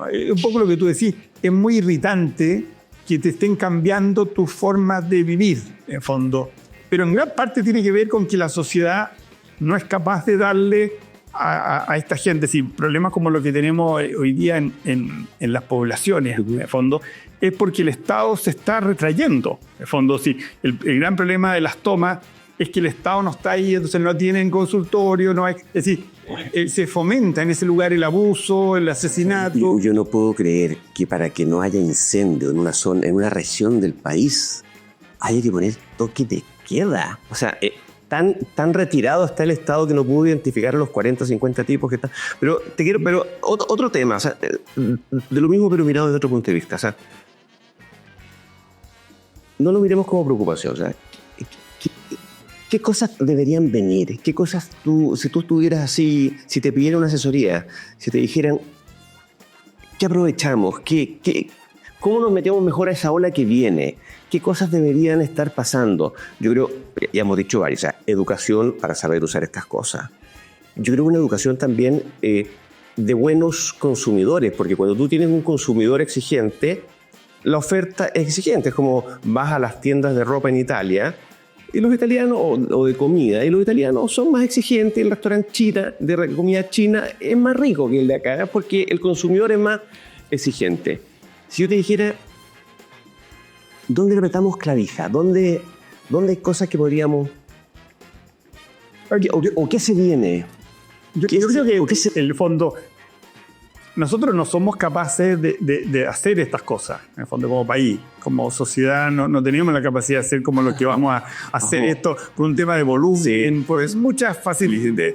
Pero lo que nosotros sí tenemos es un uso muy grande de esto. Yo creo que hay un tema ahí como de aprovechar. Tú decías, por ejemplo, no me gusta el Excel. Te digo, no lo uso. Hoy día con la inteligencia artificial simple, el ChatGPT básico, tú podías hacer te hace la planilla Excel. Es decir, los chilenos que tenemos un déficit súper grande de comprensión lectora, matemática, etcétera, nos podemos saltar muchas de las cosas que ya no somos capaces de darle a esa gente, entregándole a hacer buen uso de esta herramienta. Esa persona seguramente no va a tenerla. Es mucho mejor aprender como Dios manda la matemática y terminar en el Excel. Pero ya es imposible para la mayor parte de los chilenos hacerlo. Es decir, ya no van a poder leer un Quijote, una educación formal. Pero sí le podemos entregar un buen uso de la inteligencia artificial para emparejar un poquito la cancha. Es decir, esa persona... Hoy día en la mañana, por ejemplo, yo en vez de hacer un tweet, dije, yo tengo un lugar donde voy juntando preguntas sobre Twitter en el ChatGPT y en esa carpetita le puse, oye, quiero que tú hagas ahí el tweet. Y le dije 3 ideas y me hizo el tweet. La verdad que era justo lo que yo quería decir, en el fondo. Es decir, hoy día tú puedes saltarte etapas que Chile ya no tiene posibilidad de darle a su población, porque no tiene plata para dársela, entregando herramientas como esta, es decir, facilitándole a la gente, a los adultos mayores. Imagínate la cantidad de tiempo que tiene el adulto mayor. Yo tengo 60 años y yo decía, puede ser que llegue hasta 90, es decir, me queda un tercio de mi vida, en el fondo, pero ya no voy a tener pega, me van a echar de mi pega, entre comillas, voy a jubilarme, tengo una cantidad de tiempo increíble. Toda esa gente, en el fondo, podría aprovecharse, entre comillas, en estos espacios usando estas herramientas aquí, porque esa gente no tiene capacidad de entender el computador como lo entendemos los que lo hemos vivido, pero sí tiene capacidad perfecta de hablar. Entonces, cuando estos aparatos ya interactúan, yo le puedo decir, oye, ¿sabes que quiero un Excel que tenga, necesito los promedios? Yo lo he hecho en mis cursos. Yo siempre, como a mí las cosas, tengo muy mala memoria. Entonces, de un semestre a otro se me olvida todo. Entonces, tengo que empezar a volver a hacer cómo se hacen los promedios, cómo se hace el Excel, volver a pensarlo. Entonces, ahora directamente le cuento, le digo, tengo 20 alumnos, tengo tales notas, etc. Se lo digo todo oralmente y me hace el Excel él. Y le mando el número del estado y me hace el Excel con todas las cosas. Eso lo puede hacer cualquier señor que no tenga cultura matemática. ¿Por qué? Porque podemos conversar todo. Entonces, lo bonito que tiene es que esto está resumiéndose todo en conversaciones. Es decir, el sistema antes era el ratón. ¿Cuál es la interfaz? La interfaz ahora es tu palabra. Entonces, basta con que tú aprendas a dar buenas instrucciones. Es decir, si todo un tipo le decís, oye, ¿sabes que quiero que esta imagen esté bien iluminada? Y le da, sí, pero ¿cuán iluminada? El contraste. Si tú das bien la instrucción, cualquier persona lo puede hacer. Si tú das mal la instrucción, después decís, pero es que yo no la quería así, porque no lo dijiste. Entonces, enseñar a decir las cosas, yo creo que es lo fundamental. La verdad, yo creo que nos quejamos muy de lleno. Yo me acuerdo haber pasado años de mi vida aprendiendo idiomas con un diccionario, un cuadernito, anotando. Creo que este cuadernito tiene mi cuaderno de portugués. Y hoy día tú tienes aplicaciones que vas tirando las frases, te las vas corrigiendo, te entretienes a morirte. Con juegos electrónicos vas aprendiendo cosas que si tú le entregaras la herramienta a la gente, la correcta herramienta a la gente, había un juego que se llamaba, no me acuerdo cómo se llama, pero mis hijos lo jugaban, donde tú perseguías ladrones en distintas ciudades del mundo. Me acuerdo en algún crucero por Turquía, mi hijo tenía, no sé, 9 años, y me decía, papá, pero subamos esta escalera, después doblamos un poco a la izquierda, viene una bajada un poco fuerte, que no queríamos con mi suegra, que no creo que la yeya pueda bajarla. Ahí, al lado, hay una peluquería, que tú te querías cortar el pelo, y después es más rápido para llegar. Y yo diciendo, ¿y cómo conoces Estambul? Bueno, porque pasé el verano jugando este juego. ¿Sabes que los cirujanos, por ejemplo, que tienen habilidades para estos juegos más complejos?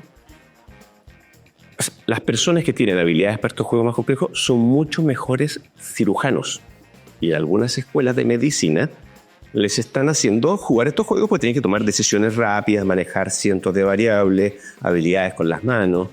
Es cosa de ponerse un poquito inteligente y quizás atreverse a hacer este tipo de cosas. Yo creo que aprender en forma rápida, entretenida, integrar gente, o sea, meter a toda esta gente. Lo importante es entender que esto apoya a eso. Así, si tú te fijas, tú le estás diciendo, esa cosa que te entretiene, que te da una satisfacción inmediata como en un juego, te puede servir también para otro engaño, puede ser en la vida real. Entonces, ese salto a la vida real yo creo que es muy interesante. Entonces, si tú piensas qué cosas te pueden... Porque al final, ¿cuáles son lo que va a salir adelante? Bueno, dice, ¿qué profesiones? Por ejemplo, ahora se hablaba tanto de esta profesión de estos que ayudan a la gente que tenía una invalidez, no creo cómo se llama, pero es como que te ayudan a vivir nuevamente. Es como un tipo de... terapia ocupacional. Terapia ocupacional. Una enfermera, un terapeuta ocupacional, tiene todo el futuro del mundo, porque al final trabajan con la físico. Yo creo que aquí la mezcla de lo físico con la cabeza, eso no va, es decir, no tiene reemplazo. La gracia es que el terapeuta va a tener un ayudante. Es decir, los profesionales como exitosos siempre han tenido otros profesionales más chiquititos que lo ayudan. Hoy día cualquiera tiene un profesional, pero no un tipo entusiasta, sino que hiperentusiasta. Así, que no entiende mucho, porque la verdad que la ayuda que te da ChatGPT no es desde la sabiduría, sino que es de que si tú le das buenas instrucciones, te ayuda. Es decir, la gente juega con ChatGPT, entonces le pregunta cosas como para pillarlo. Entonces, claro, obviamente no se luce mucho el ChatGPT, pero si tú le pasas a ChatGPT 2 cartas muy buenas y después le decís, hazme otra igual a esa. En el fondo, te hace una carta mucho mejor de la que tú eres capaz de hacer en el tiempo. En 2-3 segundos te hace una carta que después tú le metís mano. Es decir, es como tener un ayudante.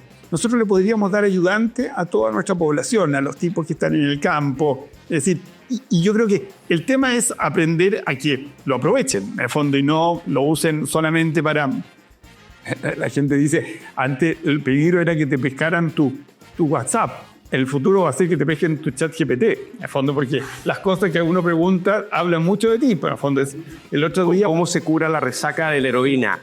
Métete a chat GPT después, ¿Ya? en tu chat GPT, si lo he usado harto, y pregunta, descríbeme. Ya. Y te va a dar una vergüenza porque va a mostrar lo que de verdad te motiva más, no lo que tú de verdad estás interesado. No, claro. Porque ahí está la diferencia entre la marca, que es lo que yo quiero ser, y la reputación, que es lo que dicen de mí, en el fondo. El ChatGPT te muestra un poco por qué tú tienes tanta reputación, porque en realidad, por mucho que tú quieres ser esto, yo me acuerdo, antes la gente le preguntaba qué radio escucha y todo oían música clásica, hacía operativa, ¿Cuál es el cuerpo más leído del diario? El Artes y Letras. No lo leía nada. como parte de... O la mentira nacional. Pero no era una mentira, era como lo que me gustaría hacer. Es decir, a la gente le gustaría leer arte y letra, pasa que no tiene tiempo para hacerlo y le da lata, entonces prefiere al final leer la parte del deporte. Pero no es que no te está mintiendo, sino que es su autoimagen, es lo que él le gustaría hacer. ChatGPT te cuenta la firme, te dice, la verdad que tú, por lo menos desde que te conozco por tus preguntas, Pasáis todo el día metido al teléfono. preguntas honestas, ¿qué es lo que te interesa de verdad es esto? Entonces, en el futuro la duda va a ser que no vaya, que el juez no tenga el ChatGPT mío, ¿no? Claro. Y eso hace que, yo creo que el tema es que lo usemos mejor, es decir, porque tú ChatGPT, como todo en la vida, puede ser una porquería de uso, puede ser para copiar, como está en la universidad, están y hagan tesis y cuestiones, pero también puede ser para hacerte más fácil la vida en lo irrelevante y tú concentrarte en hacer tu pega que tú sabías. Es decir, un tipo, el vendedor de la Vega, es un genio, en el fondo. Y no gana como genio, porque a pesar de que es un comerciante espectacular, en parte porque no ha tenido cierta instrucción. Las primeras líneas en las protestas son tipos que tuvieron una vida sin ninguna instrucción, entonces ya andan con los pelos, hablan de un flaitismo, que es imposible inglés en la sociedad. Quizás con esta herramienta nosotros podemos emparejar un poquito la cancha. O sea, yo creo que uno se queja de lleno. La gente le encanta buscarle los peros a las cosas. Cuando éramos chicos, la televisión, la caja de los tontos. Siempre la paranoia se viene. Pero las ventajas que tú te das. O sea, tú tienes una gotera en tu casa, le sacas una foto, se la mandas al ChatGPT de las multitiendas. Te dice, mire, usted tiene que lijar, comprar una brocha de tal característica, un barniz de tal y tal. Los diagnósticos médicos. El emparejamiento, la democratización de los accesos a todo. Hoy día esto es la mejor universidad del mundo si tú tienes disciplina y ganas. Y cuando la gente dice, bueno, y cuando todas las pegas las haga esto, ¿qué vamos a hacer nosotros? Digo, esto. Mira, quizás me pondría música y si pierdo la vergüenza, bailaría. Jugaría a la pelota. O sea, no tengo ningún problema. Haría las cosas que hemos hecho, sí. Pero ¿cómo financiamos ese mundo? Así, porque en el fondo el tema está cómo logramos que no pase lo que pasó en el siglo Dickens, en el fondo en Inglaterra, cuando la gente terminó en una miseria increíble. El tipo que era una familia que vivía muy bien tejiendo, en el fondo se acabó el telán. En el fondo, entonces, el tema es cómo la sociedad es capaz de solucionar la calidad de vida de su población. En el fondo, yo creo que y ahí está el tema de los límites, es decir, Innerari te habla mucho de la razón de ser de los países, en el fondo, y hubo un momento que era evitar la guerra, en el fondo, y después fue en la Europa, darle una cierta calidad económica de vida.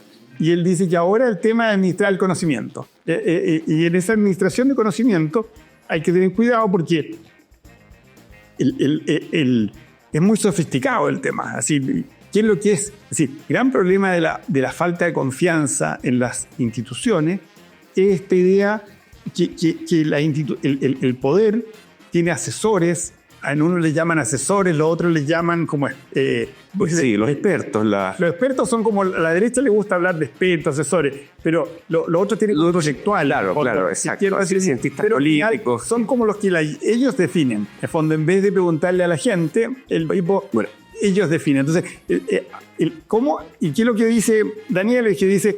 El manejar el conocimiento tiene que ver también con el manejo de la inteligencia colectiva. Es decir, ¿creemos o no creemos en la democracia? En el fondo, ¿quién decide estas cuestiones? ¿El político o el asesor? Porque va a haber un asesor que le va a decir, ¿sabes qué? Para enfrentar la pandemia, la economía necesita que la gente siga en la calle.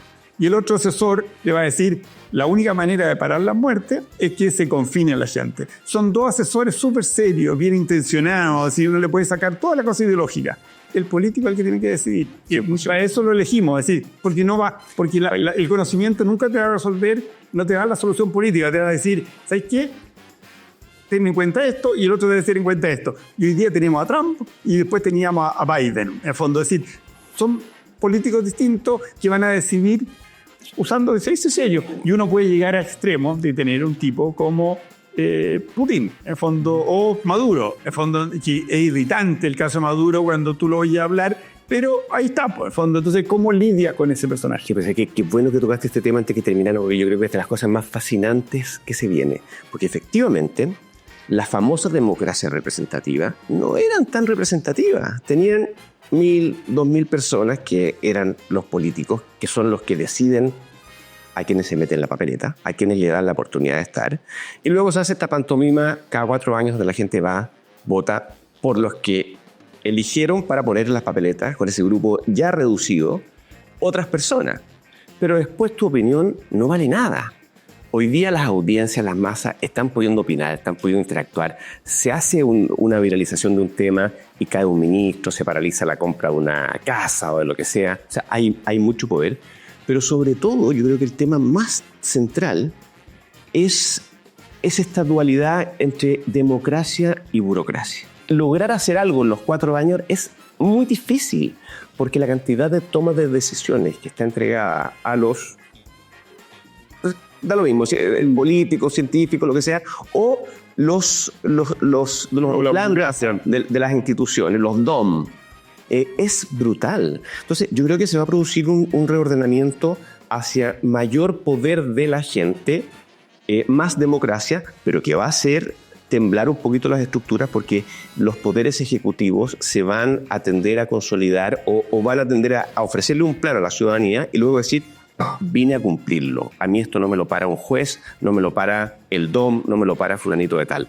Y yo creo que es una época interesante y convulsionada y que vamos a alcanzar a ver. O sea, la estamos empezando. No, yo creo que la estamos viendo. Yo creo que hay riesgo evidente en lo que tú estás diciendo. Pero yo creo que hay que atender una cosa, que el fondo de la democracia se bloqueó en los últimos años con la polarización. La gente como que llega al gobierno con fórmula un poco populista, pero para llegar al gobierno, en la campaña y en la vida, destruye al otro por esta cosa identitaria, entonces destruye totalmente la posibilidad de conversar con el otro, en el fondo, y cuando llega, ocupa la silla del poder, no tiene poder. ¿Por qué? Porque la misma institucionalidad democrática exige ciertos consensos. Y no hay ninguna posibilidad de hacer consenso. Es decir, nosotros hemos tenido gobiernos que han ido pasando, hemos tenido una alternancia perfecta todos estos años, y cada uno de esos gobiernos le ha negado el agua al siguiente y ha repetido la misma práctica. En fondo, entonces, tú tienes una salida, que es la salida Trump, de decir, ¿sabes qué? O Milei, en fondo ya paso por encima del sistema y le digo a los jueces, en fondo, me estáis matando al momento, enfrento a los jueces y vais enfrentándolo un poco a golpe de performance, un poco de actuación. Y eso es una manera de aleonar a las masas que le llaman. Y asegurarse que los mismos jueces se asusten, etc. Y es un camino. El otro camino es que aprendamos a entender que el gobierno no te da poder salvo que construya una cierta mayoría de fondo parlamentaria. Es decir, el verdadero poderoso, así, si de verdad le cayera la teja hoy día a la izquierda, a Boric, pero no solo a Boric, sino que al establishment de izquierda, que el éxito del próximo gobierno pasa porque ellos estén metidos en el gobierno aunque pierdan, en el fondo, de alguna manera, en el fondo, y no sigan volviendo a repetir la historia que le hicieron a ellos ahora a la derecha. Yo creo que ahí se puede cambiar también de otra manera un poco lo mismo, es decir, darse cuenta de vuelta que parte de la solución la tiene el otro y que tú no estás viendo toda la solución, porque si tú dejas que solo la derecha gobierne, al final se fijan en unas cosas, en el fondo, entonces uno termina diciendo, mira, países que estuvieran gobernando para los empresarios. Pero también pasa lo contrario al otro lado, cuando la izquierda está solamente viendo lo progre, en el fondo, también se decae la economía. Entonces, una manera es esta cuestión de la alternancia, en que nadie tiene nunca poder, y otra cosa es encontrar de vuelta el justo medio, que no es el centro, sino que es que se encuentren sectores un poco distintos y hacer gobiernos como de coalición, pero no coalición en la brecha, que es un poco lo que pasa en España ahora, que es claro, coalición y por desesperación al extremo, forzado, claro. En el fondo, sino que coaliciones que acepten como la típica película Borgen. Sí, maravilloso. Ese tipo de... Oye, y tú vas haciendo acuerdos. Tú sabes que Dinamarca es el país donde el nivel de escolaridad o de formación académica de los parlamentarios es lejos el más bajo de Europa. O sea, es gente común y corriente, el contador de la ferretería, que tiene sentido común. Pues yo creo que en la descripción que tú haces de la izquierda, de la derecha, que van así como las barras bravas, lo que se saltan es a la mayoría de la gente. Porque la mayoría de la gente no está en ese pendular, le interesan cosas mucho más simples como llegar tranquilo a la casa, comprarle un regalo a la hija para el cumpleaños, que haya pega. Son cosas mucho más simples que permitirían, espero yo, o sea, son ilusiones que uno tiene, pero con gente un poquito más normal en la política, aliarse a cosas. Yo creo que hay una resistencia un poco a esa gente, a la política como institucional, en el fondo, esta política como el político, como si fuera una raza como los sacerdotes, así como un grupo humano, en el fondo, cuando en realidad debiera ser... Sí, entonces, en el fondo, pero, es decir, todo esto tiene un poco... No tiene nada que ver con la tecnología, es un tema de que nos pongamos un poco más democráticos. Al final, si democracia es entender que la verdad se vota, en el fondo, la verdad política, y no es... Y todo el tiempo pues tienes que estar escuchando y conectado. Y de que nos vamos a poner de acuerdo en esto, y no es tanto drama, en el fondo. Yo creo que los procesos constituyentes mostraron que no somos capi, es decir, todavía no hemos desarrollado ese civismo que se necesita, quizá por el contexto social que le ha tocado, así quizá era el peor momento del mundo tratar de hacer una constitución después de un estallido como el del 2019, porque estaba toda la sensibilidad muy fuerte. Me acuerdo que hubo gente que dijo eso, que no era el momento para tratar de hacer la constitución. Pero la verdad que... Déjame tirarme un poco de flores a mí. Yo tengo podcast en los cursos, año 2015, hablando de los procesos constituyentes. Yo le decía a los alumnos, cero posibilidad. O sea, no se compren este cuento. A mí me invitaban a comisiones, no voy. Esto no va a resultar... Pero porque no van a ser... O sea, porque los egos son tan grandes en los personajes, sobre todo en los constitucionalistas, sino en un problema de la gente. No se van a poner de acuerdo. Es muy fácil decir, este plato no me gusta, pero muy difícil decir, tráigame la carta y elijamos otro. Por unanimidad. Por eso, yo conozco mis monstruos, yo conozco a mi gente. Cada uno se cree más genio que el otro, pero bueno, yo creo que sí tiene que ver con las tecnologías en el sentido que pueden... Sigo pensando en división. Sí, yo creo que esto puede ayudar o no, pero lo que te digo yo que es más que tecnología. Sí. Sí, la verdad es que la tecnología es la capacidad que tenemos de vivir juntos, en el fondo, y con quién estamos dispuestos a estar de acuerdo y hacer una sociedad común, en el fondo. Yo creo que eso no es fácil hacerlo con el que está muy lejos de ti, pero yo creo que si tú lo pensáis bien, han habido avances en este país mérito de los distintos grupos. Es decir, si hoy día no se podría pensar en una sociedad sin el derecho a la silla, no sé, que seguramente en su momento fue una demanda súper ultra, y esas demandas ultra decantan y al final se termina siendo razonable. Es decir, el que hoy día la AFP se hayan salvado es una muestra de cómo había algo ahí que no era tan demente como se decía. En el fondo, quizás es la racionalidad nomás. A mí me gustan mucho estos momentos como de encuentro en que se ponen de acuerdo a la fuerza, porque nadie se pone de acuerdo por gusto, se ponen de acuerdo a la fuerza los sectores y tienen que hacer juntos algo. Y creo que ahí hay como una luz de esperanza para lo que viene, en el fondo. Y yo creo que conversando se arregla una cosa. Yo creo, o sea, una última cosa. Es tan difícil con estas cositas ocultar información. Es tan difícil pasar piola como se hacía antes, que el proceso de pérdida de confianza en las autoridades o en las instituciones tan masivo le ha bajado un poquito o ha obligado a bajar los humos a todos, los ha desprestigiado a todos por igual. Pero eso es necesario para que pueda venir algo nuevo.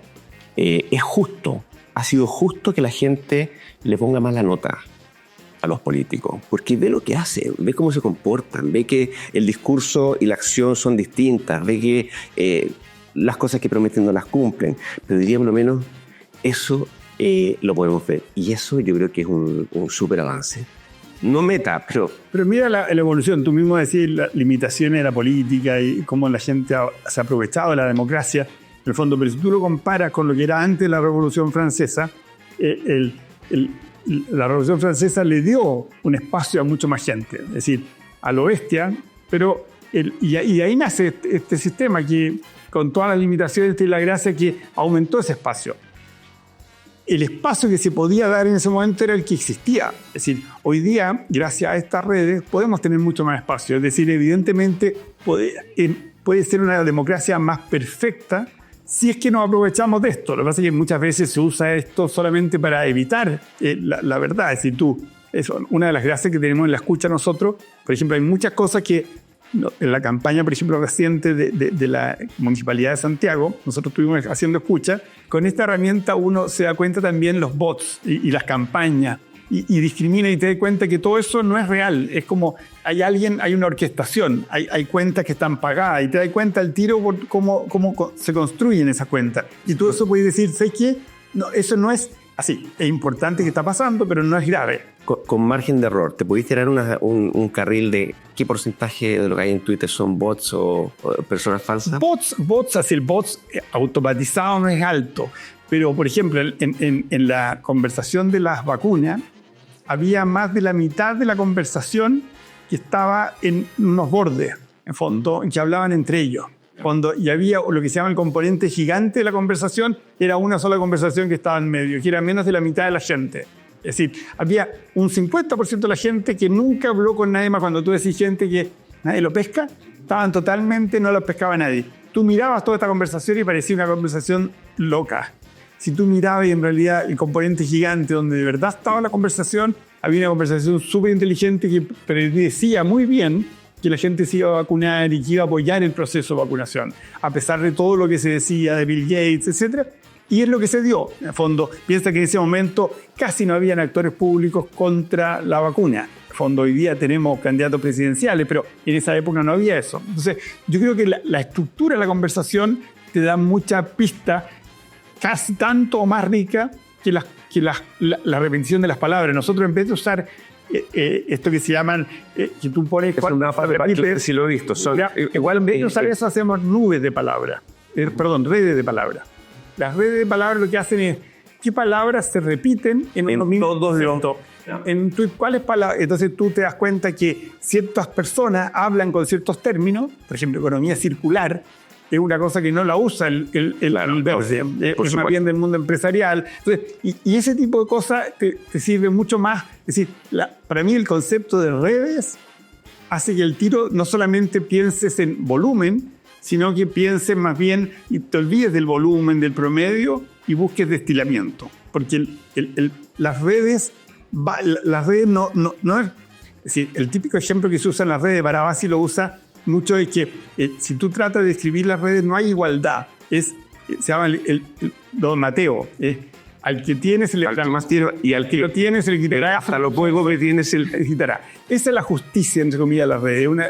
¿Esto pasa en todo o pasa en Twitter? No, pasa en las redes, en química, biología. Ese es un fenómeno que se llama la ley del poder. Que si acá hay 10 personas en esta sala y entra un undécimo, y están estos grupos repartidos, él se va a tender a juntar con el grupo más grande. Es más fácil entrar ahí que irte directamente donde un tipo solo. Claro. Entonces, ese producto, eso pasa en todas las redes. Entonces, cuando tú empiezas a analizar esto, aprovechándote que son redes y que tenés tal volumen de información, puedes sacar, para mí eso es la escucha, más que la escucha de zapear. En el fondo, más que oír, oye, cómo habla la gente, es ver cómo a ver, ¿lo considera un delito? Porque en realidad quizás no considera delito, es cosa de ver cómo lo trata. Si la gente habla de fentanilo de una manera o de otra, ¿es delito o no es delito? 100%.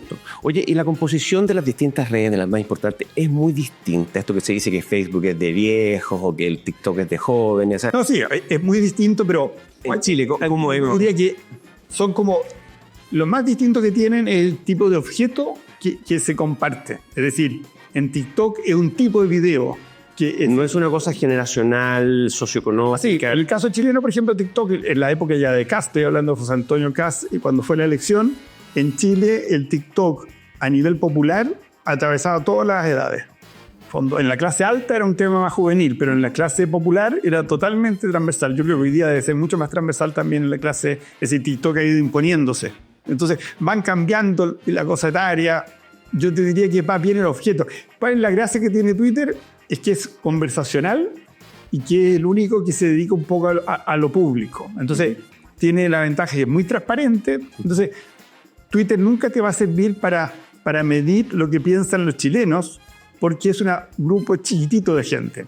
Pero te sirve mucho para saber cosas, porque lo que se habla en Twitter se habla en la calle también. Es decir, es como es lo que se habla. La gente, ahora muy chiquitito, ¿cuánta gente? 20%, pero de los cuales de ese 100% de tuiteros deben haber 2 o 3% que son influyentes. Entonces, en el fondo, tú con 500 personas en una conversación, si tú dices, por ejemplo, veamos el tema del fentanilo, tú te bastaría con tomar todos los que mencionan. Habría que saber cómo le dicen, porque seguro no le dicen fentanilo, habría que tener un montón de términos y meter todo esto y podría pillar un poco quiénes son los que llevan esa conversación. Y con 500 personas tú podrías, te dicen móvil, porque va cambiando en el tiempo, tú podrías ir siguiendo lo relevante que está hablándose entre lo que se está compartiendo en ese entorno. Es decir, cualquier conversación se puede manejar con un grupo de gente, pero esto es como la encuesta, es decir, tienes que saber seleccionar si bien, claro, no, pero el material está ahí. Vamos, está buenísimo esto, pero te dan 1000 horas más para seguir conversando. Buenísimo, sí. Si te da la paciencia, volvemos en otro momento. Mira, que me quedo todo pendiente, básicamente. Gracias. Muchas gracias por invitar.